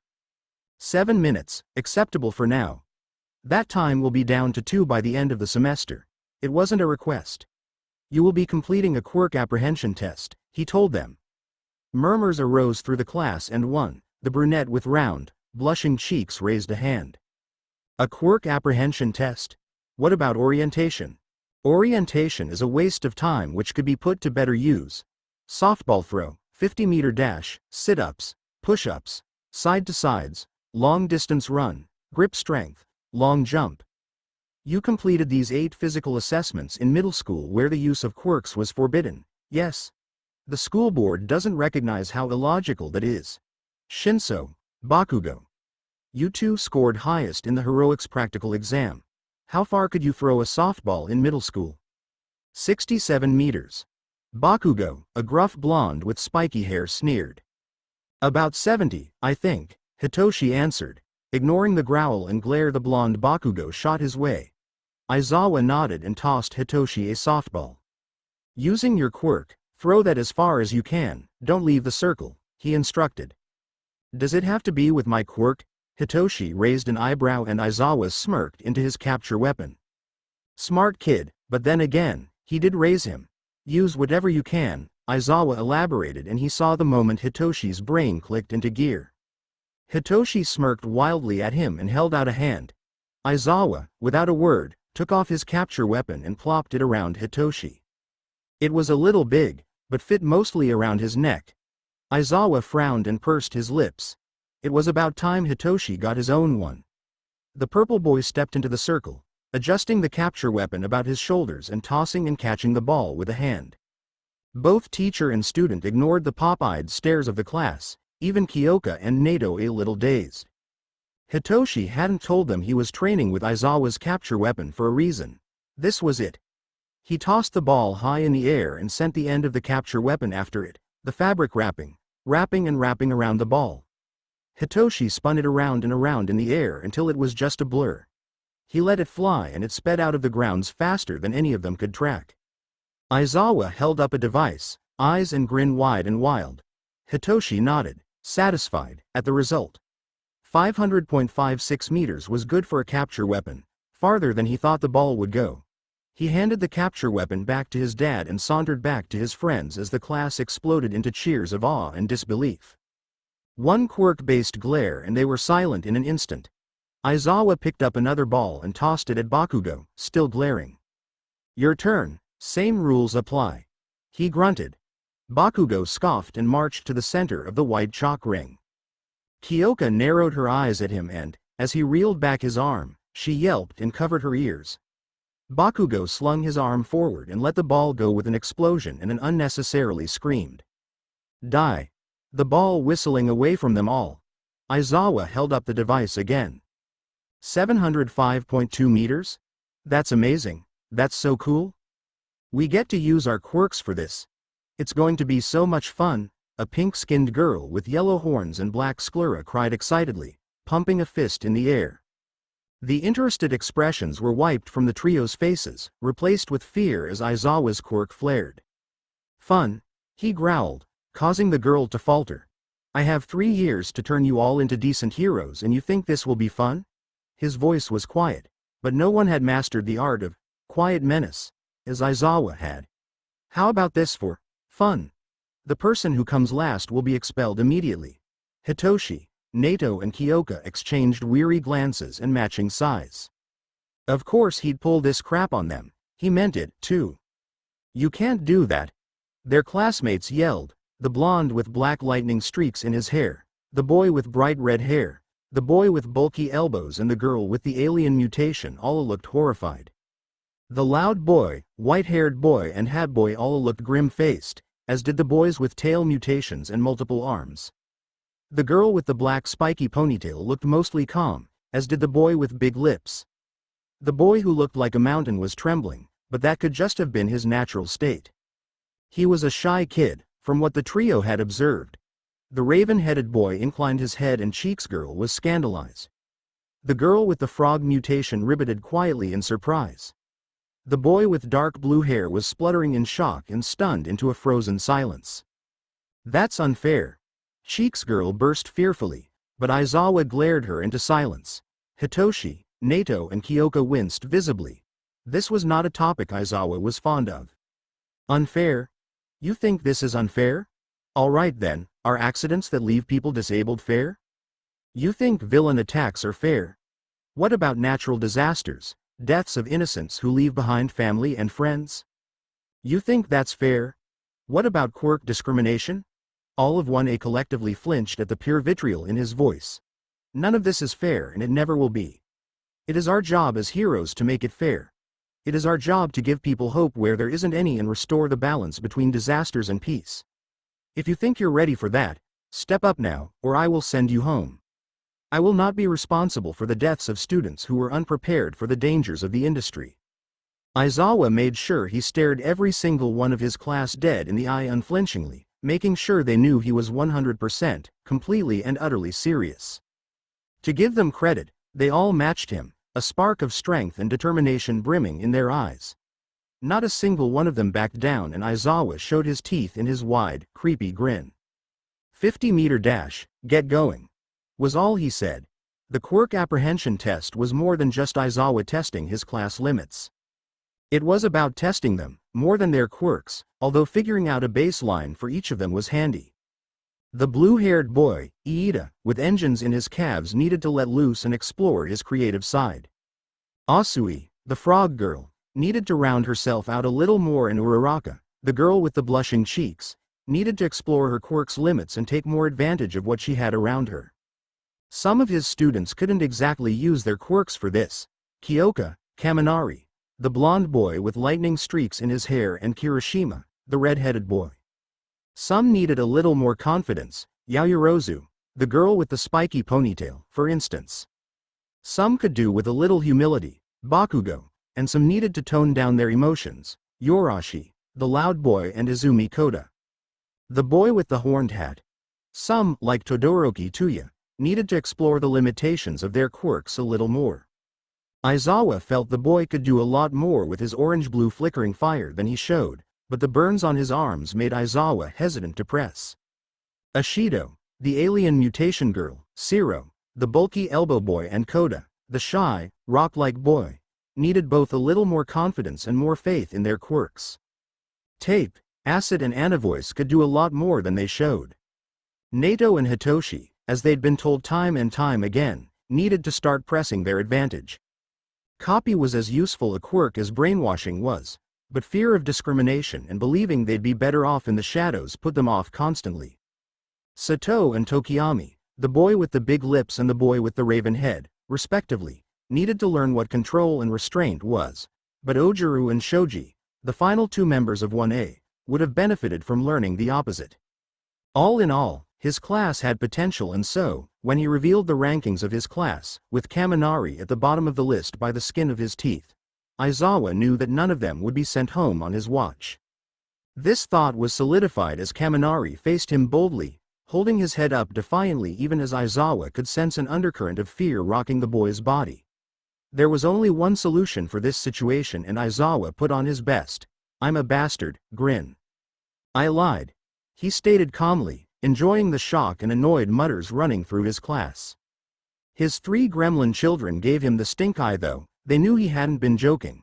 Aizawa had expelled 154 students so far and would keep adding to that number if they hadn't shown potential. Potential to be heroes, potential to step up to the challenge, and potential to use their quirks creatively and uniquely. That's what a hero needed most of all. Class is over. Change and return to the classroom. You'll find the semester's syllabus on the teacher's podium. Take one before you leave. Shinso, Juru, Monoma, stay behind. Yes sir, his kids chorused, their eyes crinkling at him like they knew what he wanted to discuss, and to be fair to them, they weren't wrong. His disgruntled class trudged away from them, a few shooting uneasy looks and confused gazes over their shoulders as they left. Aizawa waited until they were all certainly out of earshot before turning to Kyoka, Nato and Hitoshi. Yorashi Inasa, Izumi Koda and Todoroki Tuya, he said simply, and the trio beamed. Izu-kun's going to get a kick out of this, Kyoka grinned, buzzing with excitement. Wind, water and fire all in one class, my beloved shall certainly be ecstatic. Nato rubbed his hands together, excitement rushing through his veins. I still can't believe that whole elemental wielder thing is real. I wonder how he'll react though. Wouldn't it be better to keep this to ourselves until we're sure of this? Hitoshi wondered. The other two gremlins looked at him confused, and Aizawa pushed Hitoshi to elaborate. What if we tell Izuku and he rushes here to meet them, only to find they're not who they say they are?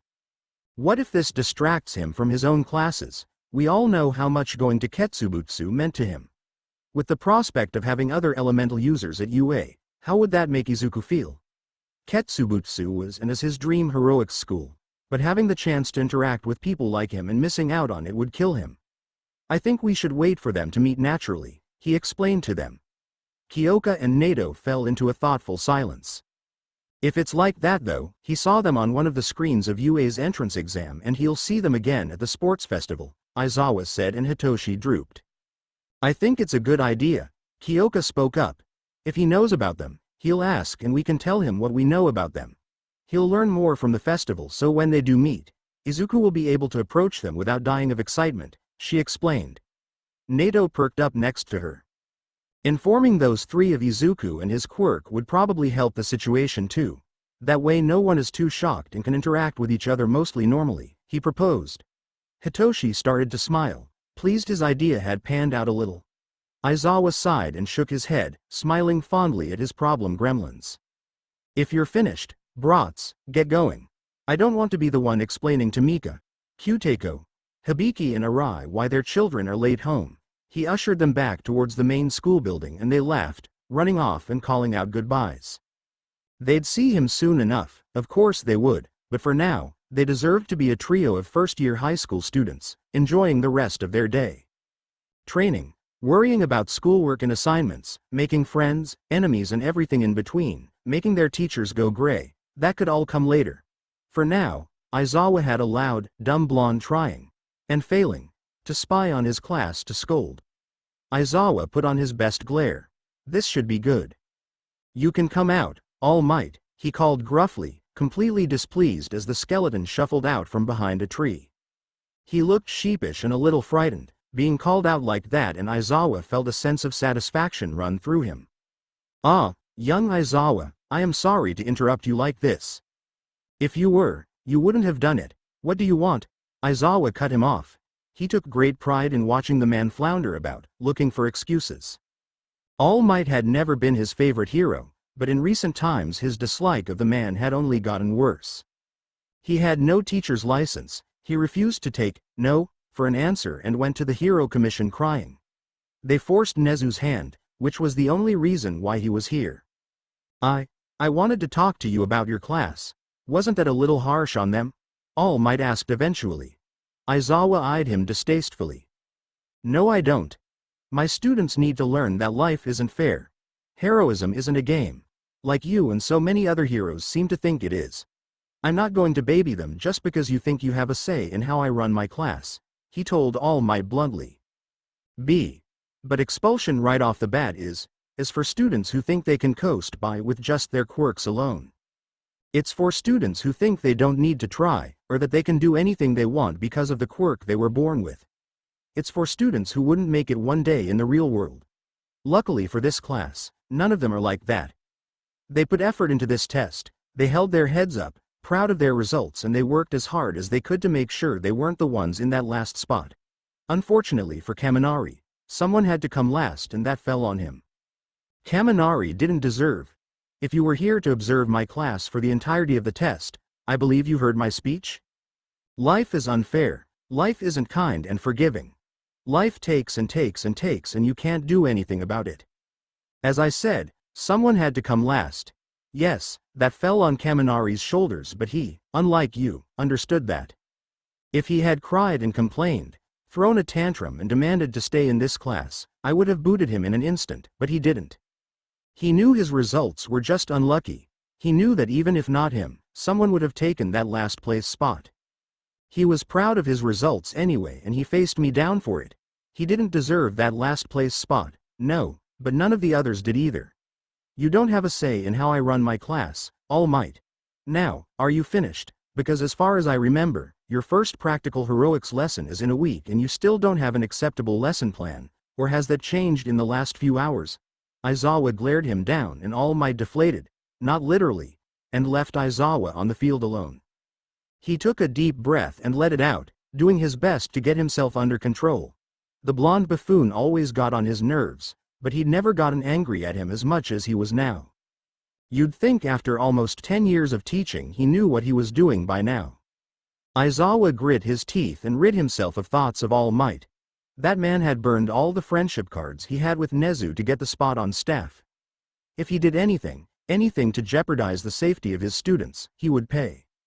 He made his way towards UA's main building slowly, listening to the bell ringing overhead. The bell rang. Another day had ended and another school year began. He hoped they survived the experience. Izuku ducked under a fist swinging towards him, surging forward and grabbing the outstretched fist and grabbed the collar of Hidate's Ketsubutsu tracksuit, kicking his legs out from under him and sending the Panther Boy crashing over Izuku's shoulder onto the floor.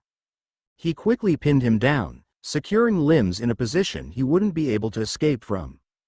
Hidate thrashed and struggled, but Izuku held fast and Takagi called time after a 10-second pin.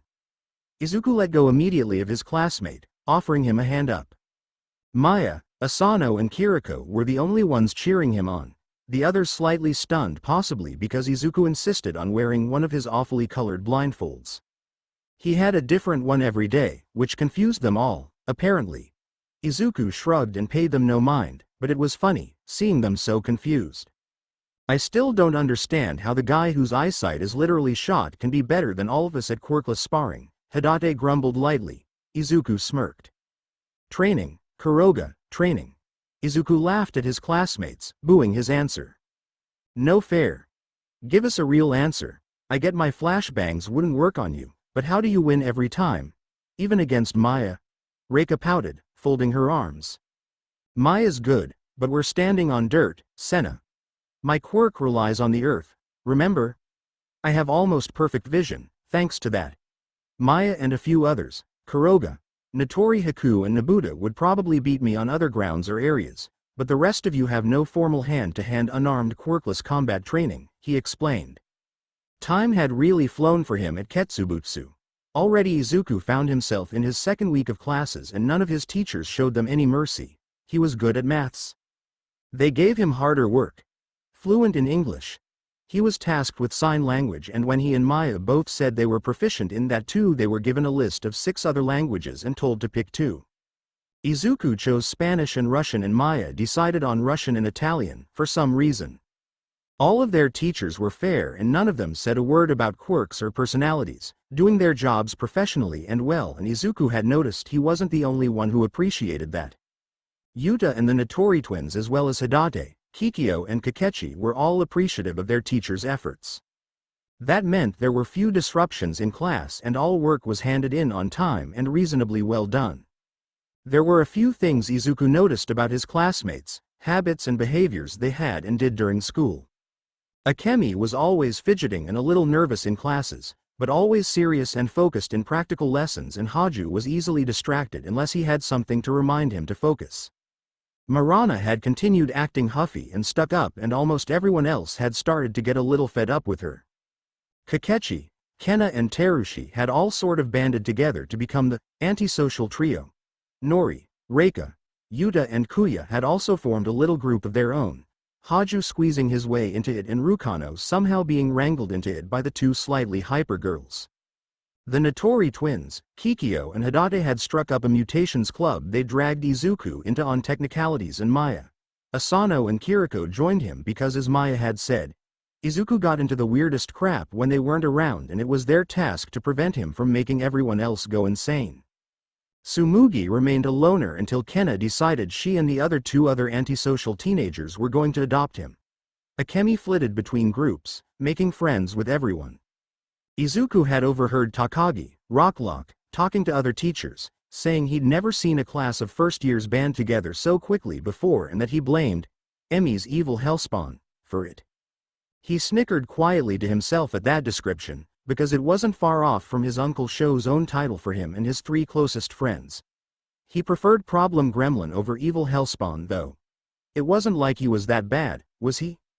He shrugged and left quietly, happy he was giving his teacher a hard time even by doing absolutely nothing. The first week of classes had been hectic and fun and now the second week had just begun, but Izuku quickly found a problem. The staring from his mutant classmates and Machina hadn't stopped, it had only grown worse. Now, instead of only a few teens staring at him, almost the entire class was staring and it was unnerving him more than anything else. They wouldn't even tell him why they were staring and it only happened outside of classes. Break times, lunch times, before and after school, staring, staring and more staring. During classes, not a single soul. Lessons were more important than boring a hole into his soul apparently. They wouldn't tell him, either. None of them answered him when he asked, they ran away or blinked at him wordlessly. He wasn't sure if this was a prank or if they were trying to figure something about him out. He wished they'd stop. He didn't really voice this out loud. The class would tell him why they were staring eventually, right? They were nearing the end of class and it was just their luck Practical Heroics was their final class of the day. They'd been working on quirkless sparring since their first class and for those who were already experienced in it helped their inexperienced classmates improve. Their attention had been fixed on their lesson instructor for the day, Kagaya.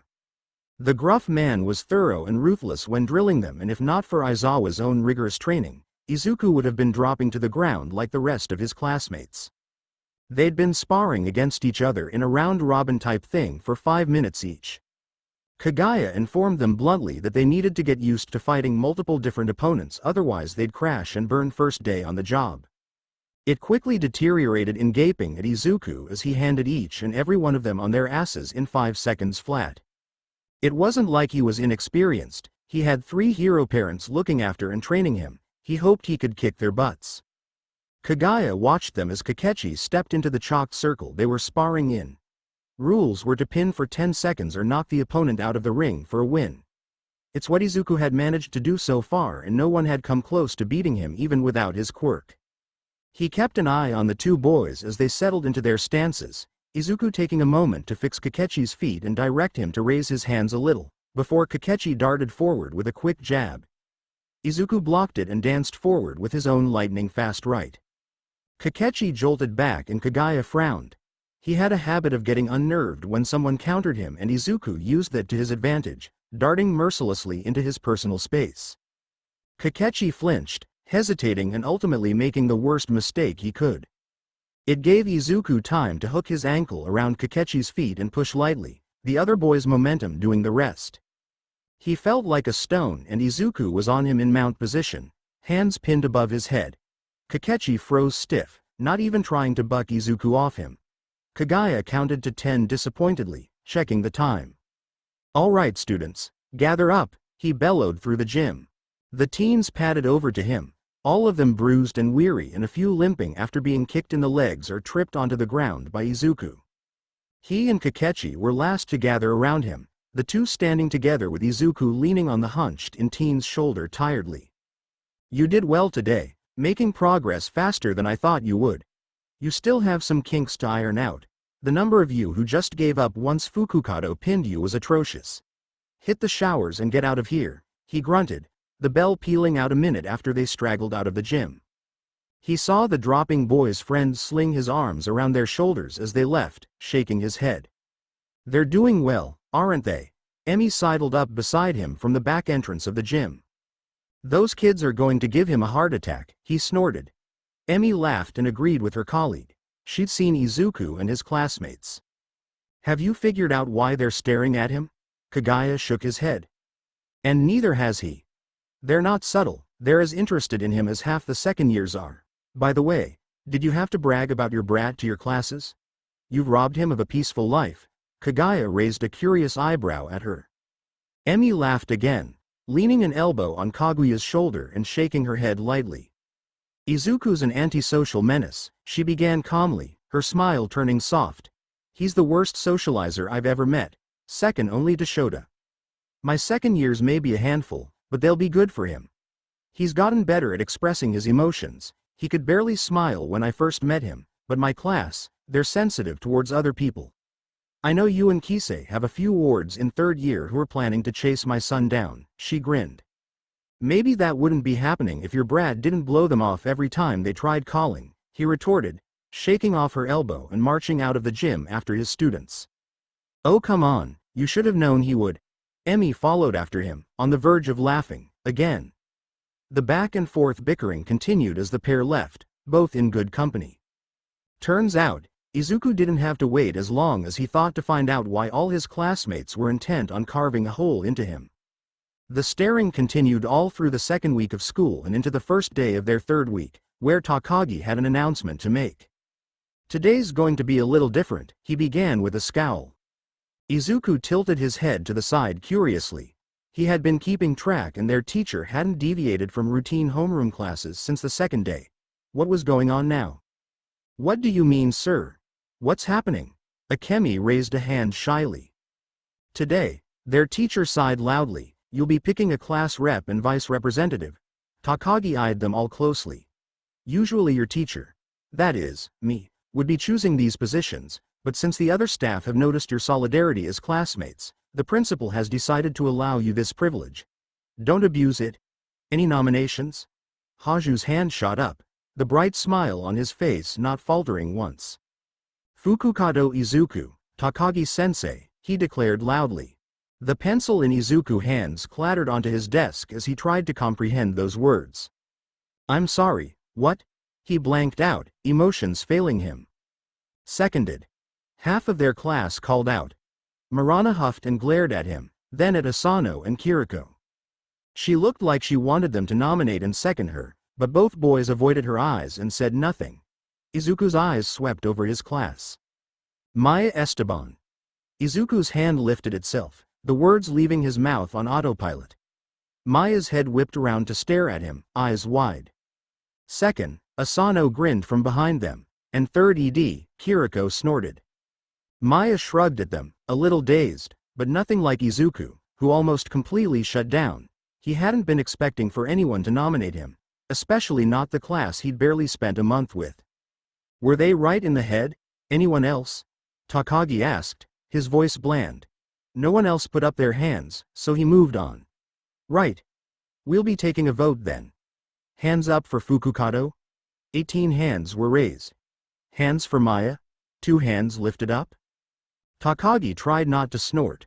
I guess that means Fukukado's our class rep now. That's better than the other options. Yuta shrugged amicably, all of them watching as Takagi wrote Izuku's and Maya's names on the board. He passed over class representative introduction speeches and all of that because there was no way Izuku would have been able to manage with the emotionless, blank expression on his face, and class continued. Izuku remained that way well into the school day, vanishing with Maya, Asano and Kiriko as soon as the lunch bell rang. The other 15 kids looked at each other, a spark of understanding in their eyes. Marana had stormed off darkly, unhappy she hadn't been chosen for any important roles. All of them filtered out of their classroom at once, marching off like kids on a mission. In a way, they were. All of them had spent the past few weeks watching and observing him, and what Izuku showed them didn't relieve worries. It was in the way he never wore shoes, in the way he always carried around a bag of earth in a pocket, in the way he always made sure he had an exit in his sight, in the way he deflected topics with a joke or sarcastic retort, and in the way the smile he wore never truly matched with what he was feeling. None of them were stupid, not even Haju, who was almost determined to prove he was. They knew those signs. Quirks like Akemi's mood stabilizer and Yuta's target weren't the pride of strong quirk talks younger kids liked to have with each other. Quirks like Kakechi's vanishing act and Kenna's technopath were always compared to villain quirks. Hidate's panther, Kikyo's sailfish and Notori Haku's Sumatran tiger were mutant quirks that were the butt of almost every joke and snide comment. Haju's enter code was laughed at and taunted. Kuya's altar, Terushi's sleep-deprived and Reika's flashbang were shamed and forgotten. Tsumugi's shield and Notori Makina's shock were dismissed with crude snorts, and all of them were told that with the quirks they had, they'd never make it as heroes. It wasn't true, and they'd proved all of them wrong by being part of one of 2 Ketsubutsu hero courses. If it was like that for them, how bad would it be for a teen like Izuku? How bad would it have been for the boy slowly going blind? How bad would it have been for the boy smarter than all of them combined? For the boy willing to work harder than all of them combined? They'd seen Izuku in the classroom.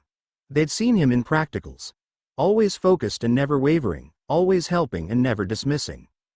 Always willing to go the extra mile and always acting as if they wouldn't accept. Why wouldn't they though? From day one, when all of them walked into their classroom greeted by the sight of a boy sitting calmly at his desk running hands over a book with a blindfold over his eyes, they knew he'd be different. And he was.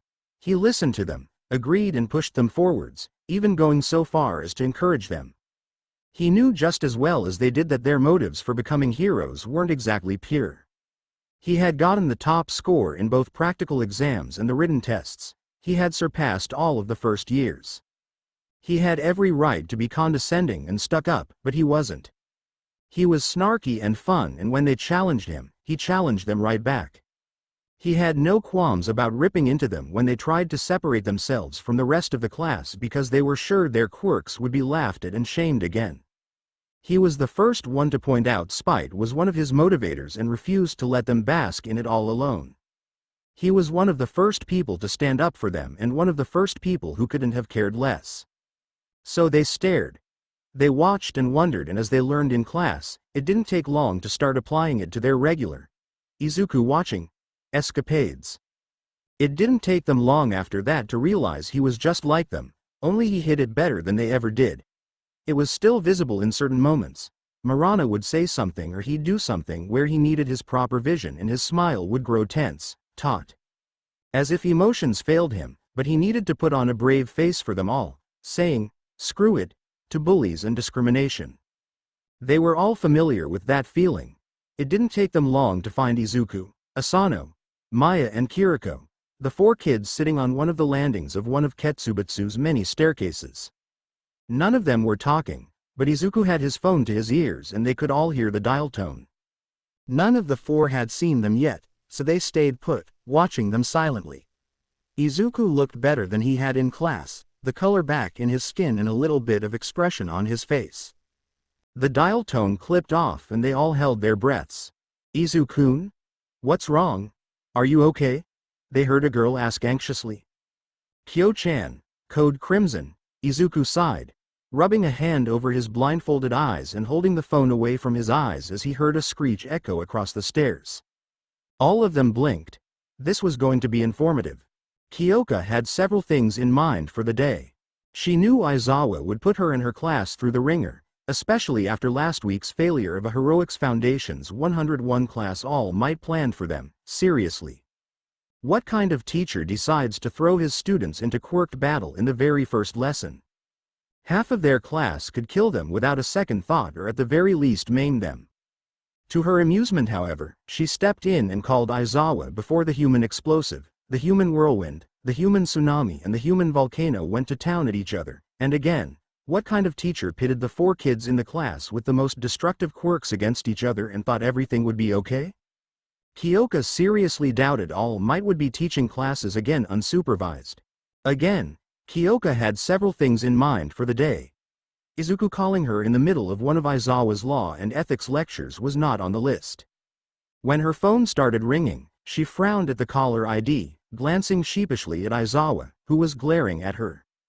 "I'm going to tell you right now, there's only one person who can get past the silent mode on my phone," she began hesitantly.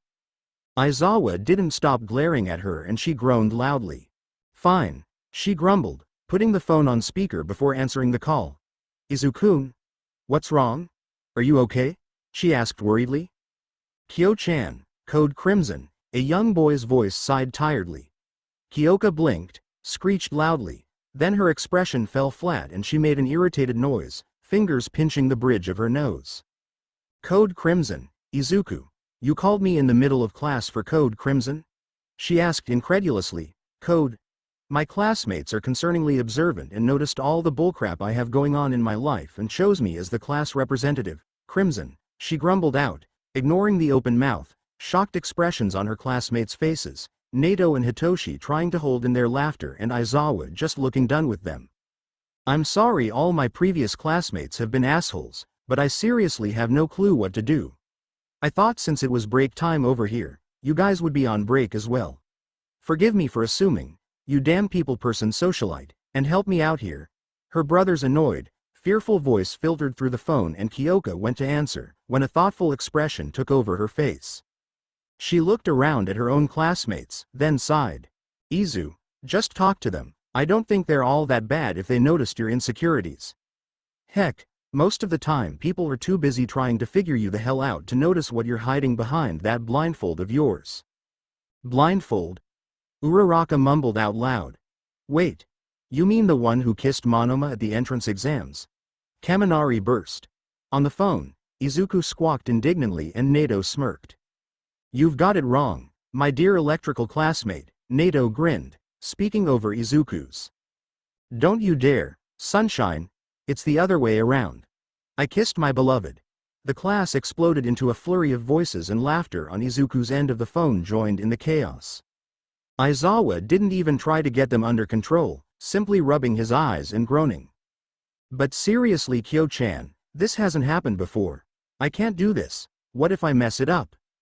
Izuku, you mess up all the time. Why are you freaking out now? And using code Crimson, no less, she shook her head with a smile. You'll be fine, bro, if you used that one. They can't be bad, can they?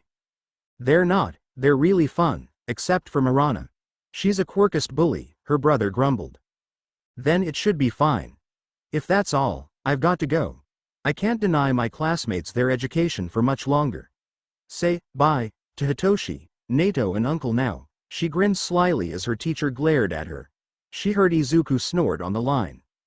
You're such a gremlin, Kyo. Bye Hito-chan. See you Saturday, Izu, Hitoshi smirked. Bye sunshine. Goodbye, my sweet beloved. Send my love to Aunt Emmy. I will. And last but not least, bye Uncle Sho. There was silence for a moment until. Goodbye, you little green problem gremlin, Aizawa groaned, a hand still over his eyes. Kyoka ended the call with Izuku's laughter loud in her ears. By that time, the class was pretty much finished kicking up a fuss over the call and Aizawa was now regretting ever making Kyoka put it on speakerphone. She smirked at everyone staring at her, gaping in awe and confusion. She high-fived Nato and Hitoshi without looking. Okay. You have so much to explain here, because none of this makes sense. Kota glared at her, a hand playing with his pencil. Next to him, Tuya nodded with a small smirk. Oh yeah, you're not getting out of this like you did last time. Who the hell asks someone out on a date at entrance exams? He asked, laughter bubbling up in his throat. Such hot-blooded passion. Inasa boomed excitedly. Quiet. Aizawa growled, a quirk-fueled scowl silencing them all in seconds. Jiru, detention. Monoma and Shinso, you would join her, if I knew you three wouldn't terrify the teacher running detention in minutes if you three were together, so you'll be running suicides in hero foundations for the next week. He snapped. Kyoka couldn't even find it in her to pout, though the grin did fade a little. She had been told not to infuriate Aizawa not too much. She'd probably be grounded once Aizawa called her parents, but oh well, she'd been having fun. If it's any consolation, I am sorry Aizawa-sensei, she smiled sheepishly, turning to the three boys. I'll tell you a few things, but not everything. I haven't told him about you either, she said secretively. The three of them exchanged confused looks.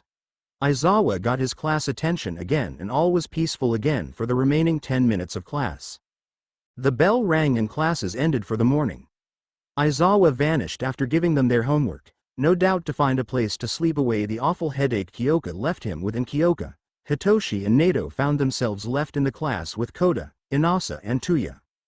The other three elemental benders, although they didn't have a clue about that aspect of their quirks.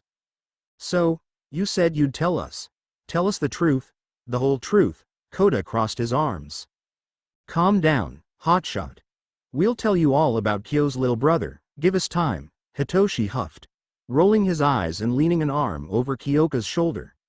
Nato laughed at the shock left on their faces from the information she gave them. He's your little brother. Is that why you're so familiar with him? Tuya cocked his head to one side, voice tinged with curiosity. Adopted brother, but yeah. We'd known each other for about a year before his parents died in 2 separate car crashes. Yeah, that happened. She chuckled at the disbelief Koda showed on his face. Inasa also looked a little unsure.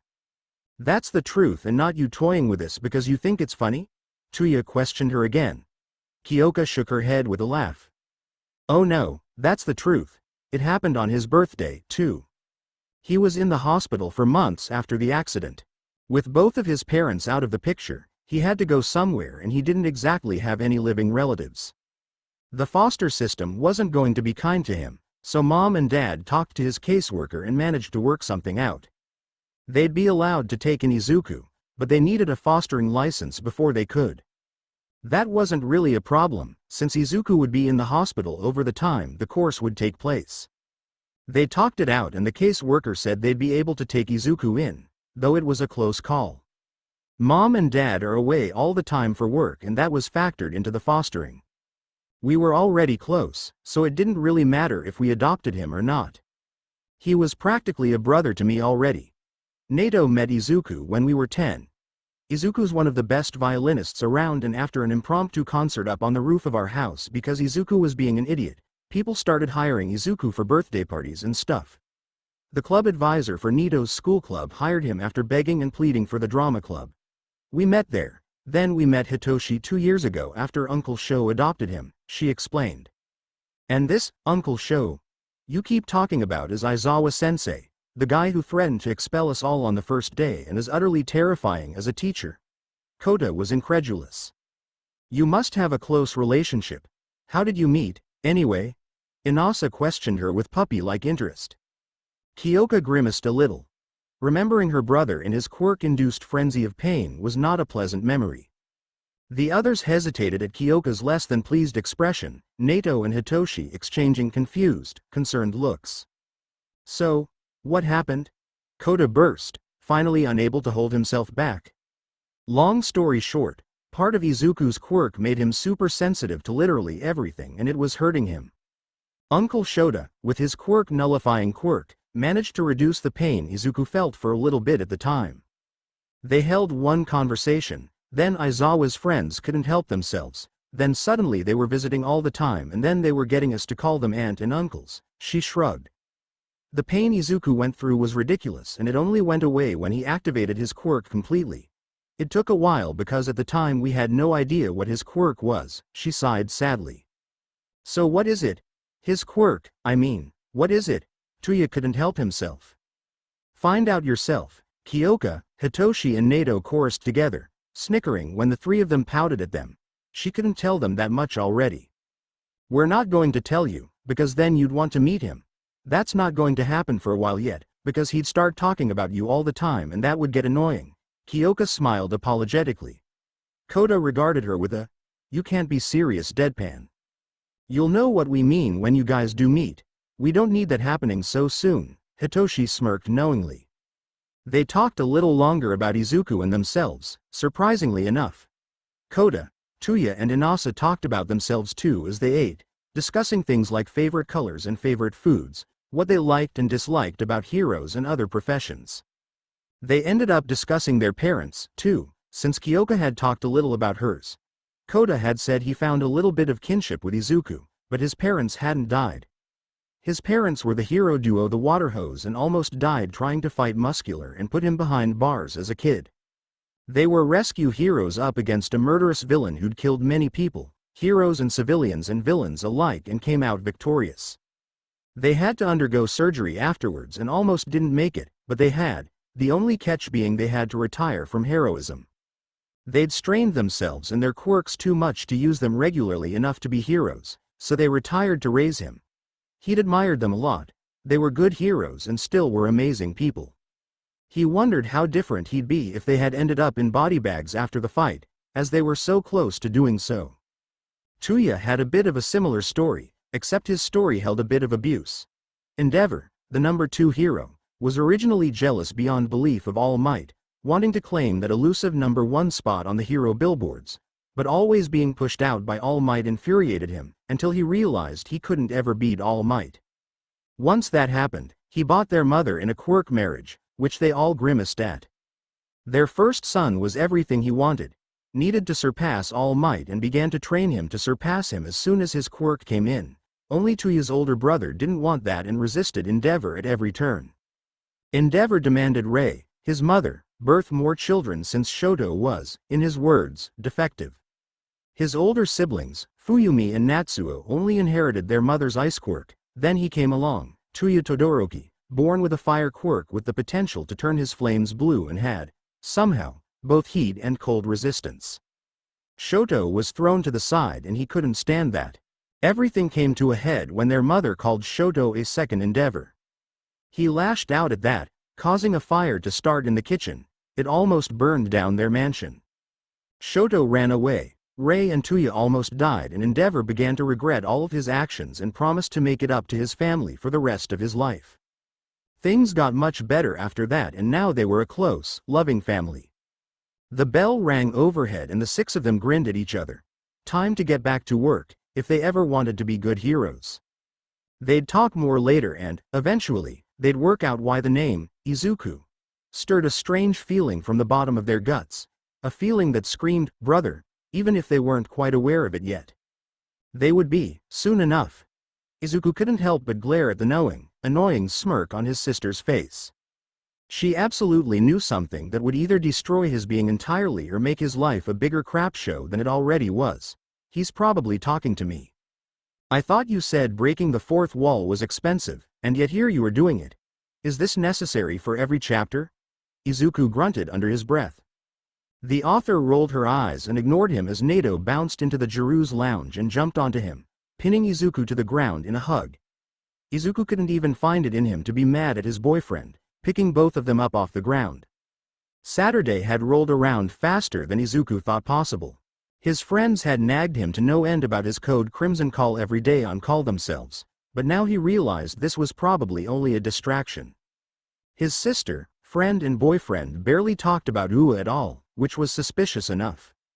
Usually, Izuku was sure people bragged the life out of even just getting accepted to Ua, much less the hero course, but they barely had a word to say about it. Izuku was sure something was up with them. With class or classmates, he really didn't know, but it was fine. As much as Kyoka was a chaos gremlin, she never did anything harmful. The two of them were more like a pair of prankster-loving kitsune spirits more than anything else and, when they were younger, actually argued about whose hero name that was going to be. Izuku didn't understand why Kyoka wanted the name so badly, when it had literally nothing to do with her talents, personality, mostly, or quirk, though Kyoka argued the same about Izuku. They ended up compromising, agreeing that Kitsune would be the name of their hero agency and, since this was before they met Hitoshi and Nato, the two love interests didn't get a say in it. It was amusing, in a way, watching the Hitoshi react to their hero agency name, that first time they met. They declared it to him just before they left and Izuku swore he could see Hitoshi's brain trying not to break itself into pieces. Aizawa merely sighed, glared and told Izuku not to break his kid's mind when he needed it intact. Izuku just said, "No promises." Well, Aizawa didn't need to worry about that much, did he? Hitoshi fit in with the three of them like glitter, glue, sparkles and a grumpy old man dumped in it. Perfectly. He was funny and witty and always himself. After Izuku, Kyoka and Nato laughed Quirk biases out of the house and down the damn street. It helped a little more when Hitoshi found out their own quirks and experiences with people weren't things people considered good for heroics. They were going to eat their words, as Izuku told Nato the first time they met, when the four of them crashed the underground heroics scene and got better results than all of the Limelight heroes put together. Of course, that also made Hitoshi wonder what the crap he'd gotten himself into. Izuku stuck close to Nito's side as the taller boy pulled them both upright, the blonde snuggling Izuku into his side as they both slumped onto the couch. Izuku grumbled quietly for a minute, but made zero efforts to remove himself from the comfort of his Sunshine's arms. It absolutely was not his fault he fell for the loud, Sunshine blonde, as he and Aizawa loved to say. They had no choice in the matter, and he really didn't. It wasn't like anyone could control how they felt about people. You liked who you liked and that was it. Sure, they'd come across a few people on their dates so far who made snide comments towards them and gay couples in general, but they always had at least one person in the crowd who'd tell the homophobes to go ass, as they'd put it. In their opinion, and Nito's, it wasn't their relationship so they should butt out and mind their own business. It wasn't their place to make remarks or comments about someone else's relationship and it would never be. Izuku sighed quietly and pressed himself further into Nito's warm side, the blonde chuckling fondly. "Are you all right, my beloved?" he asked quietly. Izuku groaned in response.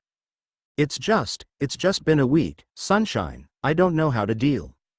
Did you know my classmates actually like me for a change? Except Marana though, she's a quirkist bigot as always, but did you know everyone else is so cool? And Kagaya-sensei's and Kisei-sensei's students are going to Ketsusbutsu too? They're in their 3rd year, the hero course all of them. It's crazy, because there are these 2 kids in the 2nd year too. I'm avoiding all of them except Maya, Itsumi and Kamiho though.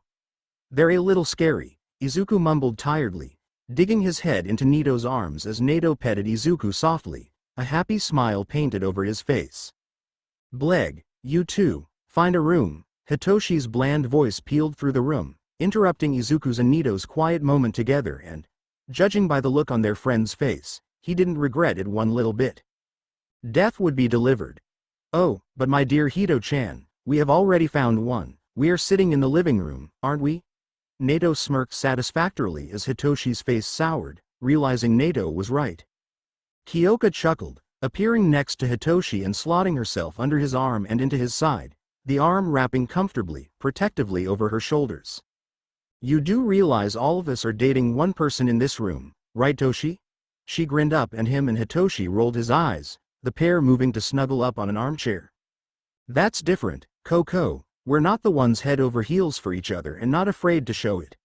With how Zuku's been raised, he'd probably embarrass both of them in front of both of our classes when we meet each other, he complained playfully.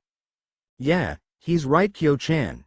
Izuku rolled his eyes, sitting up a little straighter and ignoring the little, loud voice inside of him telling him to melt into the warm sunshine that was his boyfriend. Anyway, let's get on with it. How's Ketsusbutsu, Izu? You haven't told us anything apart from Code Crimson? Kyoka pouted, a shine of excitement in her eyes. Izuku rolled his eyes, lips twitching in a fond smile. His sister was always a bundle of energy whenever they were together and he doubted she was any more subdued when they were apart. It was curious to note that she took his call in the middle of classes, though really, what did he expect from the girl he called and thought of as his sister? Code Crimson aside, it's been pretty good, he said. My classmates are fun, nowhere near as troublemaking as we are, but they understand enough about me to know why I'm such a troublemaker. They don't mind it at all, actually. I got voted in as class representative when I called you guys and apparently they followed me and my friends. They overheard the conversation, we talked and we're all pretty tight now. My homeroom teacher is Rocklock, he's weird, if I'm being honest. He pushes us hard in practical classes and in core subjects, but he always grades us fairly. Classes are really fun, there are a lot of group projects and no matter who you get in your group, you'll win out. We're almost finished with basic self-defense and quirkless combat classes in practical heroics, so we'll be learning how to incorporate our quirks into our own combat styles next. That's an actual issue though, because not all of us have physical quirks that help us out in combat and some of my classmates are starting to develop some really weird fighting styles. Izuku shrugged, taking a breath as Nato stroked his back soothingly. Izu, when Kyoka said, "Tell us about Ketsusbutsu," she didn't mean it all in one breath. Hitoshi snorted, ignoring the rude gesture Izuku made at him with a smirk. Seriously Zu-kun, slow down, would you? There's plenty of time before you have to go home with Aunt Emmy. Kyoka giggled. Izuku pouted unhappily.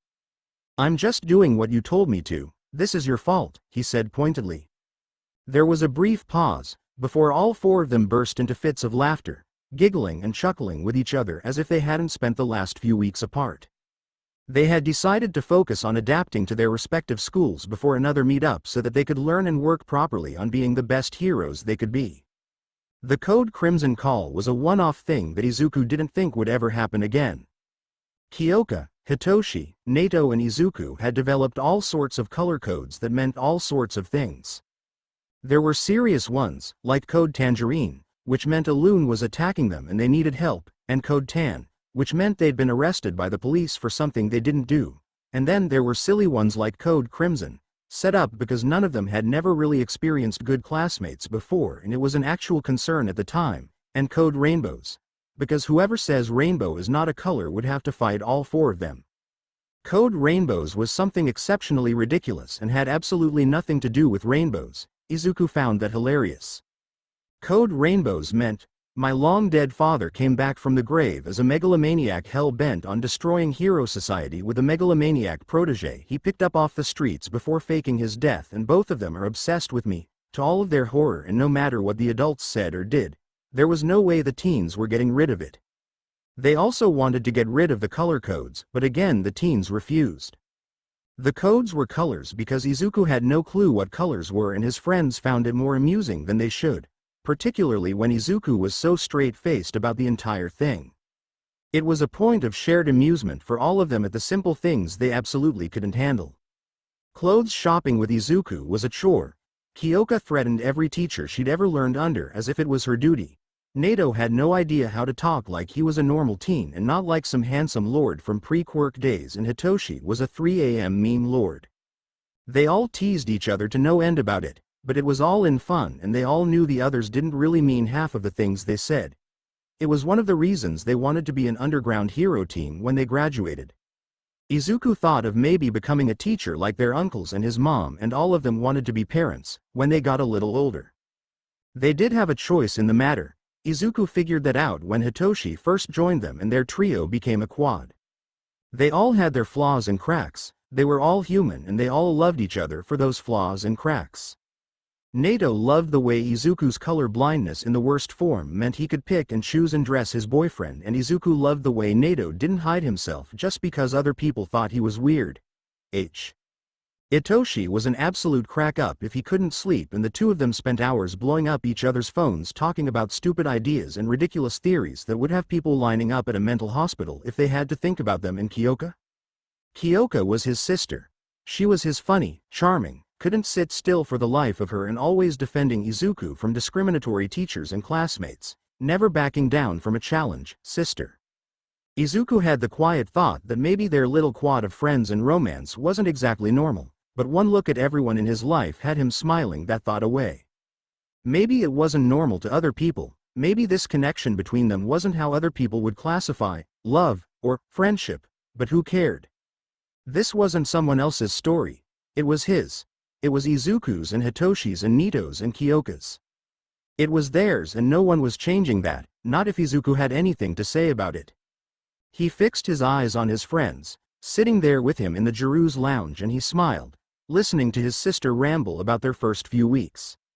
Izuku closed his eyes, resting against his sunshine and taking in everything Kyoka had to say. Kyoka, Hitoshi and Nato met outside of UA the morning of their second week in the hero course, trading and receiving smiles and high-fives, all three of them grinning at each other and buzzing with excitement. Even Hitoshi, who was the resident resting cat face meme lord insomniac, had a smirk on his face as they strolled to their class 10 minutes before homeroom began.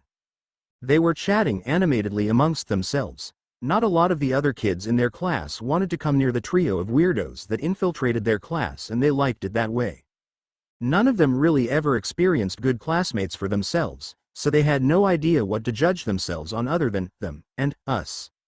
There were three people who stood out to them, if not for the way they blatantly stared at them, then for the way they always huddled into their own trio and hissed about them. It would have been something Hitoshi, Nato and Kyoka knew nothing about if it wasn't for Inasa. He was huge and just as loud as his build suggested. It didn't matter what Kota and Tuya said to him. Yelling was just the whirlwind's natural volume, and that meant the three of them knew most of their discussions. Dad and Pops was saying something about foundational heroics last night. What do you think we'll be doing? Hitoshi asked his friends quietly as they settled into their seats. Kyoka shrugged with an expression that bled. How should I know? Nato leaned on his desk, smirking. My dear Hito-chan, we are not my beloved, so we shall never know what our educators are planning for our.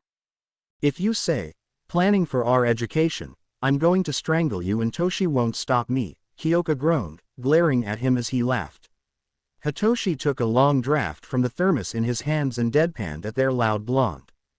She's not joking, nay, so I'd suggest stopping, he drawled, but Nato smirked smugly and went back to leaning on his desk and daydreaming. Kyoka sat herself on Hitoshi's desk. How much do you want to bet that he's thinking about Izuku? She whispered into his ear. No bet, Hitoshi snorted, watching their classmates with a corner of his eye. The ones who were in class with them were shifting around and looking uneasy as they spoke, or whispering and hissing to each other if they were Inasa, Kota or Tuya. He turned his attention back to his gorgeous girlfriend and mimicked Nito's smirk. It's Nei-chan, Kyo-chan, what did you think he'd be daydreaming about? He's been smitten with our little green bean since they met each other, he smirked. Nato ignored them and their snickers as he thought about Izuku in that stupid outfit he wore out on their date the last time they saw each other. My beloved looks simply stunning in gender-neutral apparel, does he not? He sighed dreamily, unaware he'd spoken out loud instead of in his thoughts as he usually did. Izuku has weird-ass taste and I blame Aunt Emmy, Hitoshi retorted, earning a confused glance back at him from his blonde friend. You spoke out loud, dumbass, Kyoka sniggered at him. Those three are weird, muttered one of the girls near them. Hitoshi put a blank expression on his face while Nato went back to smirking, while Kyoka glared at Uraraka and the classmates around her. Hitoshi and Nato might not have been her brother like Izuku was, but they were her boyfriend and Izuku's boyfriend, and if the other kids wanted to insult them, they'd have to get through her to do it. If the next sentence out of your mouth isn't about homework, Uraraka, you'll have detention. Aizawa huffed grumpily as the door to their classroom slid open. The brunette and the girls around her quickly dispersed, Kyoka sliding into her own seat. She was still a little on edge when their uncle took to the podium, but she knew how to contain herself, unlike some people she knew. Their class was in their seats and at attention faster than she'd ever seen anyone move, but knowing just how scary Aizawa could be helped just a little, she guessed. Aizawa scanned the classroom unobtrusively, less than half the class noting he did so, and he sighed. Situational awareness would need to be trained before they went further, as well as quirkless combat and quirk danger lectures. Hopefully All Might hadn't planned anything stupid for their first heroics lesson. He'd gone over acceptable first-year training plans and class exercises, so it wouldn't be anything over their heads, at least, and if it was, all three of his kids had his number and 5 different trackers and locators on them at all times. Morning class. Today you'll have your first heroics lesson. Listen to your teacher and don't kill each other. Aizawa grumbled tiredly, hiding a yawn from his incredulous students. Do whatever you want for the rest of homeroom, don't wake me up. He pulled his sleeping bag up and lay down unseen behind the podium. 1A blinked at the sudden disappearance of their teacher, probably still trying to decipher Aizawa's strange behavior, but Hitoshi, Nato and Kyoka didn't bat an eye. They were used to his antics and simply slid back into the positions they'd been occupying before Aizawa took over. Hitoshi slumped over his desk, Kyoka sitting on hers and Nato leaning on his arms, dreaming about what outfit he wanted to put Izuku into next. How much do you want to bet he's not actually sleeping? Kyoka smirked. Again, Kyo-chan. No bet, we all know he's not actually fully asleep, Hitoshi snorted, amused. He's not, whispered the black-haired, bulky elbowed tape user known as Zero. Obviously, Nato sniffed. Our sensei is far too brilliant at his occupation to ever let such things as sleep deprivation deprive us of knowledge. He takes break times for that. The blonde waved an arm around in the air, content in his knowledge. And how would you know? The black-haired ponytail girl Kyoka thought was called Yaoyorozu spoke up, a hint of disdain in her voice. Because Uncle Sho raised us, smartass, Kyoka sneered at her and Yaoyorozu leaned back in her seat, shocked at both the revelation and Kyoka's language. Easy Kyo, don't start a fight now, you were doing so well, Hitoshi groaned. I'm going to start something if these morons keep insulting you guys, she sneered. I'm starting to see why Code Crimson was such a big deal for Izuku, she grumbled under her breath. Koda eyed her curiously. Did that stupid color or whatever really mean what you said? He asked with a scowl. We wanted to be sure the others knew how we were doing if we were ever split up, and Code Crimson seemed like a good idea at the time, she shrugged. Yeah, ignore the fact Izu came up with that just because good classmates aren't a thing for us, Hitoshi muttered under his breath. Tuya choked on air. He stared at Hitoshi, eyes wide. Never? The white-haired boy asked, shocked. Copy Quirk, brainwashing, feral child with a blind brother, Hitoshi deadpanned, pointing at Nato, himself and Kyoka in that order and earning a slap on the arm from her for his troubles. Tuya grimaced unhappily, shaking his head. Well, Koda, Inasa and I won't be dicks to you, at least, he offered. Thanks, Kyoka snorted with a wry grin. They had no more time for talking before the bell rang loudly, the signal for real classes to start. Aizawa was up and out of the room as President Mike strolled in, grinning widely as if nothing was wrong. Morning listeners. Who's ready for some rocking English? Yeah, he screamed, forcing the teens to cover their ears. Kyoka glared death at the man as she hunched over her desk and the blonde winced sheepishly. Really, sir? You know you have students with enhanced hearing, Hitoshi pointed out like the good boyfriend he was, shooting Kyoka a concerned look. Whoops, my bad kiddos. Let's get started, shall we? Open your textbooks to page 48. Classes rolled on like that for the rest of the morning, heroes teaching them maths, English and the sciences, as well as a few extra classes like hero law and ethics and art history. English with Mike wasn't as boring as they expected, considering all three gremlins were fluent thanks to being practically raised by the man, and art history with Midnight was a lot more fun than they expected. Law and ethics was just about as boring as they'd anticipated, but as Aizawa said, the necessary subjects weren't supposed to be interesting. Kyoka had a fascination with laws that most of the class couldn't really explain, but Hitoshi and Nato knew her mind, thanks to the years they'd spent playing with and getting to know her. If she knew the laws, she could find loopholes and ways to, literally, get away with murder, or vigilantism at the least. Aizawa was so very done by the time the lunch bell rang, and it was a group of eager teenagers who flooded into the cafeteria for lunch. Hitoshi, Kyoka and Nato sat together as they usually did, talking quietly with each other before Koda, Inasa and Tuya plopped themselves down with them. Staring ensued, then Kyoka rolled her eyes and smirked. Joining the three freaks at lunch? She stabbed her chopsticks into her lunch, smiling daggers at the three new kids at their table. Kyo, not everyone is out to destroy us, Hitoshi sighed. No, by all means, this act has only just begun, Nato said cryptically, for once not smiling as he eyed the three powerful students. Koda's eyes narrowed. What's your problem? Trust issues. Hyper energy. Inability to focus, they chorused at the same time, earning flat looks from the boys. Izuku, Kyoka sighed. Izu, Hitoshi grumbled. My dear beloved, Nato crossed his arms. All right, I know you guys told us about Jiru's brother, but why is he your issue? Tuya crinkled his eyes into a frown. He's my brother, Kyoka scowled. He's my blind gremlin friend, and if you hurt him, you're dead, Hitoshi threatened. He's my beloved and his story should be paved with all the best intentions. Nato glared at Inasa, Tuya and Koda, who just looked more confused than ever, and Kyoka supposed that was only given, seeing as they hadn't really told them anything. The bell tolled and the six of them cleared their trays, hurrying back to class. The three powerhouses wanted answers, but they were too hyped up for their first heroics lesson to question them any further. All of 1A were, Hitoshi knew, but they were a little more subdued. We've had Uncle Sho, Uncle Zashi and Aunt Emmy training us since we met them. What are we going to learn here that they can't teach us? Kyoka whispered to Hitoshi, who merely shrugged in response. He didn't know either, but a booming laugh from outside the door had them stiffening with excitement and apprehension. I am here. Coming through the door like a normal person. All Might, the #1 hero, burst into the classroom in his iconic uniform and beaming smile. Nato didn't know how to feel, but knew to stifle a smile. The day a normal human walks through the door like that is the day I know humanity is doomed. Hitoshi drawled loudly, making the symbol of peace himself stumble in his strutting to the teacher's podium. Ingenium's brother shot to his feet, glaring.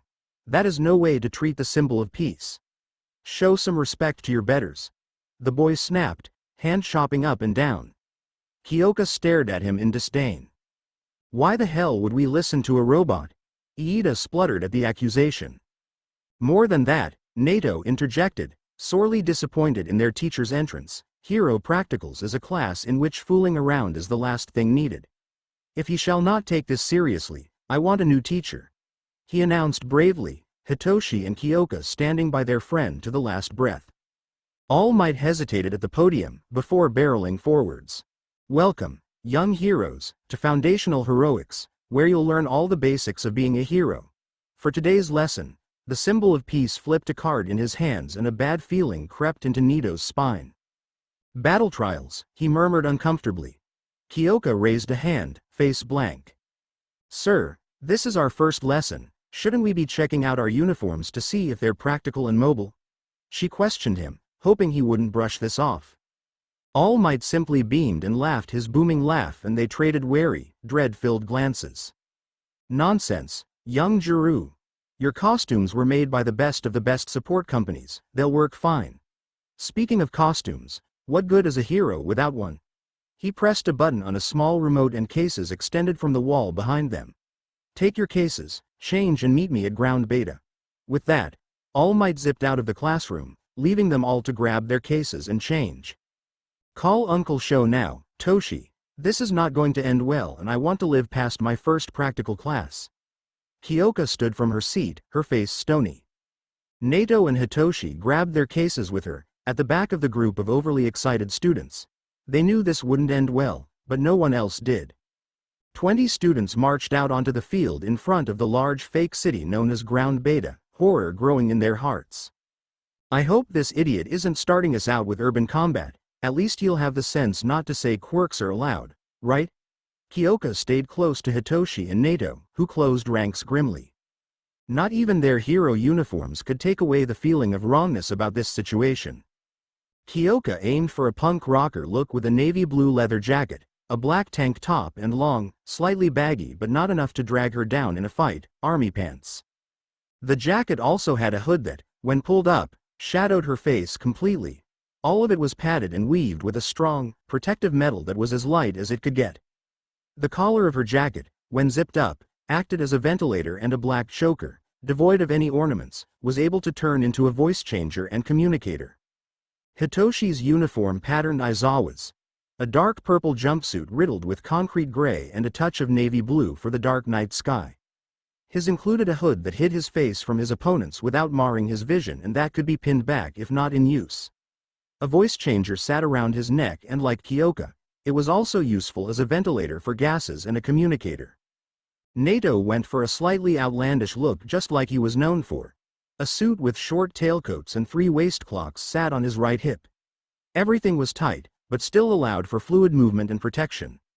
The fabric was infused with the same type of tough, light metal as Kyoka's outfit and was element resistant. All of their outfits were, considering whose friend, sister and boyfriend they were. Nato also wore a full facial mask colored black and white as his outfit, with the same configurations as Kyoka's choker and Hitoshi's voice changer. Ventilator, voice changer and communicator. It wasn't a simple black-white split, it was shaped in the yin-yang Chinese symbol, black swirl with a white dot and white swirl with a black dot. There was light in darkness, good in evil, just like there was darkness in light, evil in good. That was what balance meant, and right now, balance was what they needed. Looking good. All Might boomed, standing before them in all his glory. A hero needs to look the part, and you kids, look like heroes. Kyoka closed her eyes and breathed deeply, looking for the balance to this buffoon. Sir, I've noticed we're in one of the cities from the exams. Will we be fighting robots again in urban combat? Iida questioned loudly, stepping forward. Today we shall be taking it a step further. You all shall be taking part in indoor combat in PAIRS. How will we be scored? Will we be expelled if we lose? How badly can I tear these losers apart? Doesn't this cape look fabulous? A chorus of voices assaulted All Might and the hero faltered, trying to placate the anxious teenagers while Hitoshi was frantically dialing Aizawa. He didn't think the communicator would come in handy so soon. Calm down, I have super strength, not super hearing. Here are the rules. You will be split into pairs, one villain and one hero. The villain pair will be put into a building with the intention of guarding a nuclear weapon. Fake, of course. The hero pair will need to either wrap this capture tape. All Might held up a roll of white stickless tape.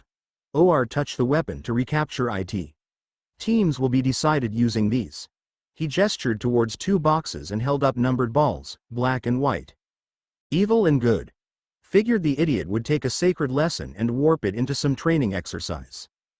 There were a lot of questions even after it was all explained, and Kyoka and Nato stalled for time as Hitoshi hissed the situation into his communicator to Aizawa, who was suitably pissed.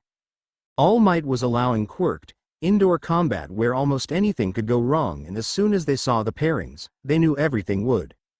Inasa and Bakugo, the human whirlwind and the human explosive, were paired against Koda and Tuya, the human tsunami and the human volcano. Bakugo was snarling and popping mini explosions in his hands, hyping himself up, but the other three natural disasters looked apprehensive, as they should have considering the pairings. As her eyes landed on the grinning teacher and the pairings, Kyoka couldn't take it anymore. All Might was officially an imbecile if he thought this was okay and it wouldn't stand with her. Are you kidding me? She growled, the menacing tone in her voice freezing her classmates, Koda, Inasa and Tuyu whipping their heads around at her in shock as she stalked angrily towards the oblivious blonde symbol of peace. Young Jirou, that is no way to. You're no teacher if you think these battle trials are a good idea, you stupid man. Kyoka snarled nastily, giving him no room to make his argument. You're putting the four students with the most volatile quirks up against each other in a closed space with no instructions to limit themselves or even hold back, because if the integrity of that structure fails, that building comes down on them and they're dead. She hissed. Bakugo, now slowing down to think, paled slightly as he realized she was right. His explosion quirk was strong, but so was hydro manipulation, whirlwind and cremating flame. They could do a lot of damage if they weren't careful. He wanted to be the best, but not if it killed someone. Are you not even going to tell them not to use their quirks? This is step, I don't even know, on the list of steps to take when training a bunch of Greenhorn hero hopefuls. No safety lecture or anything. Do you even have a teaching license? What am I asking? Of course not. No licensed teacher would plan this as a first year's first lesson, so tell me, what exactly were you thinking, you big blonde buffoon of a man? Kyoka yelled at him, face screwed up in anger.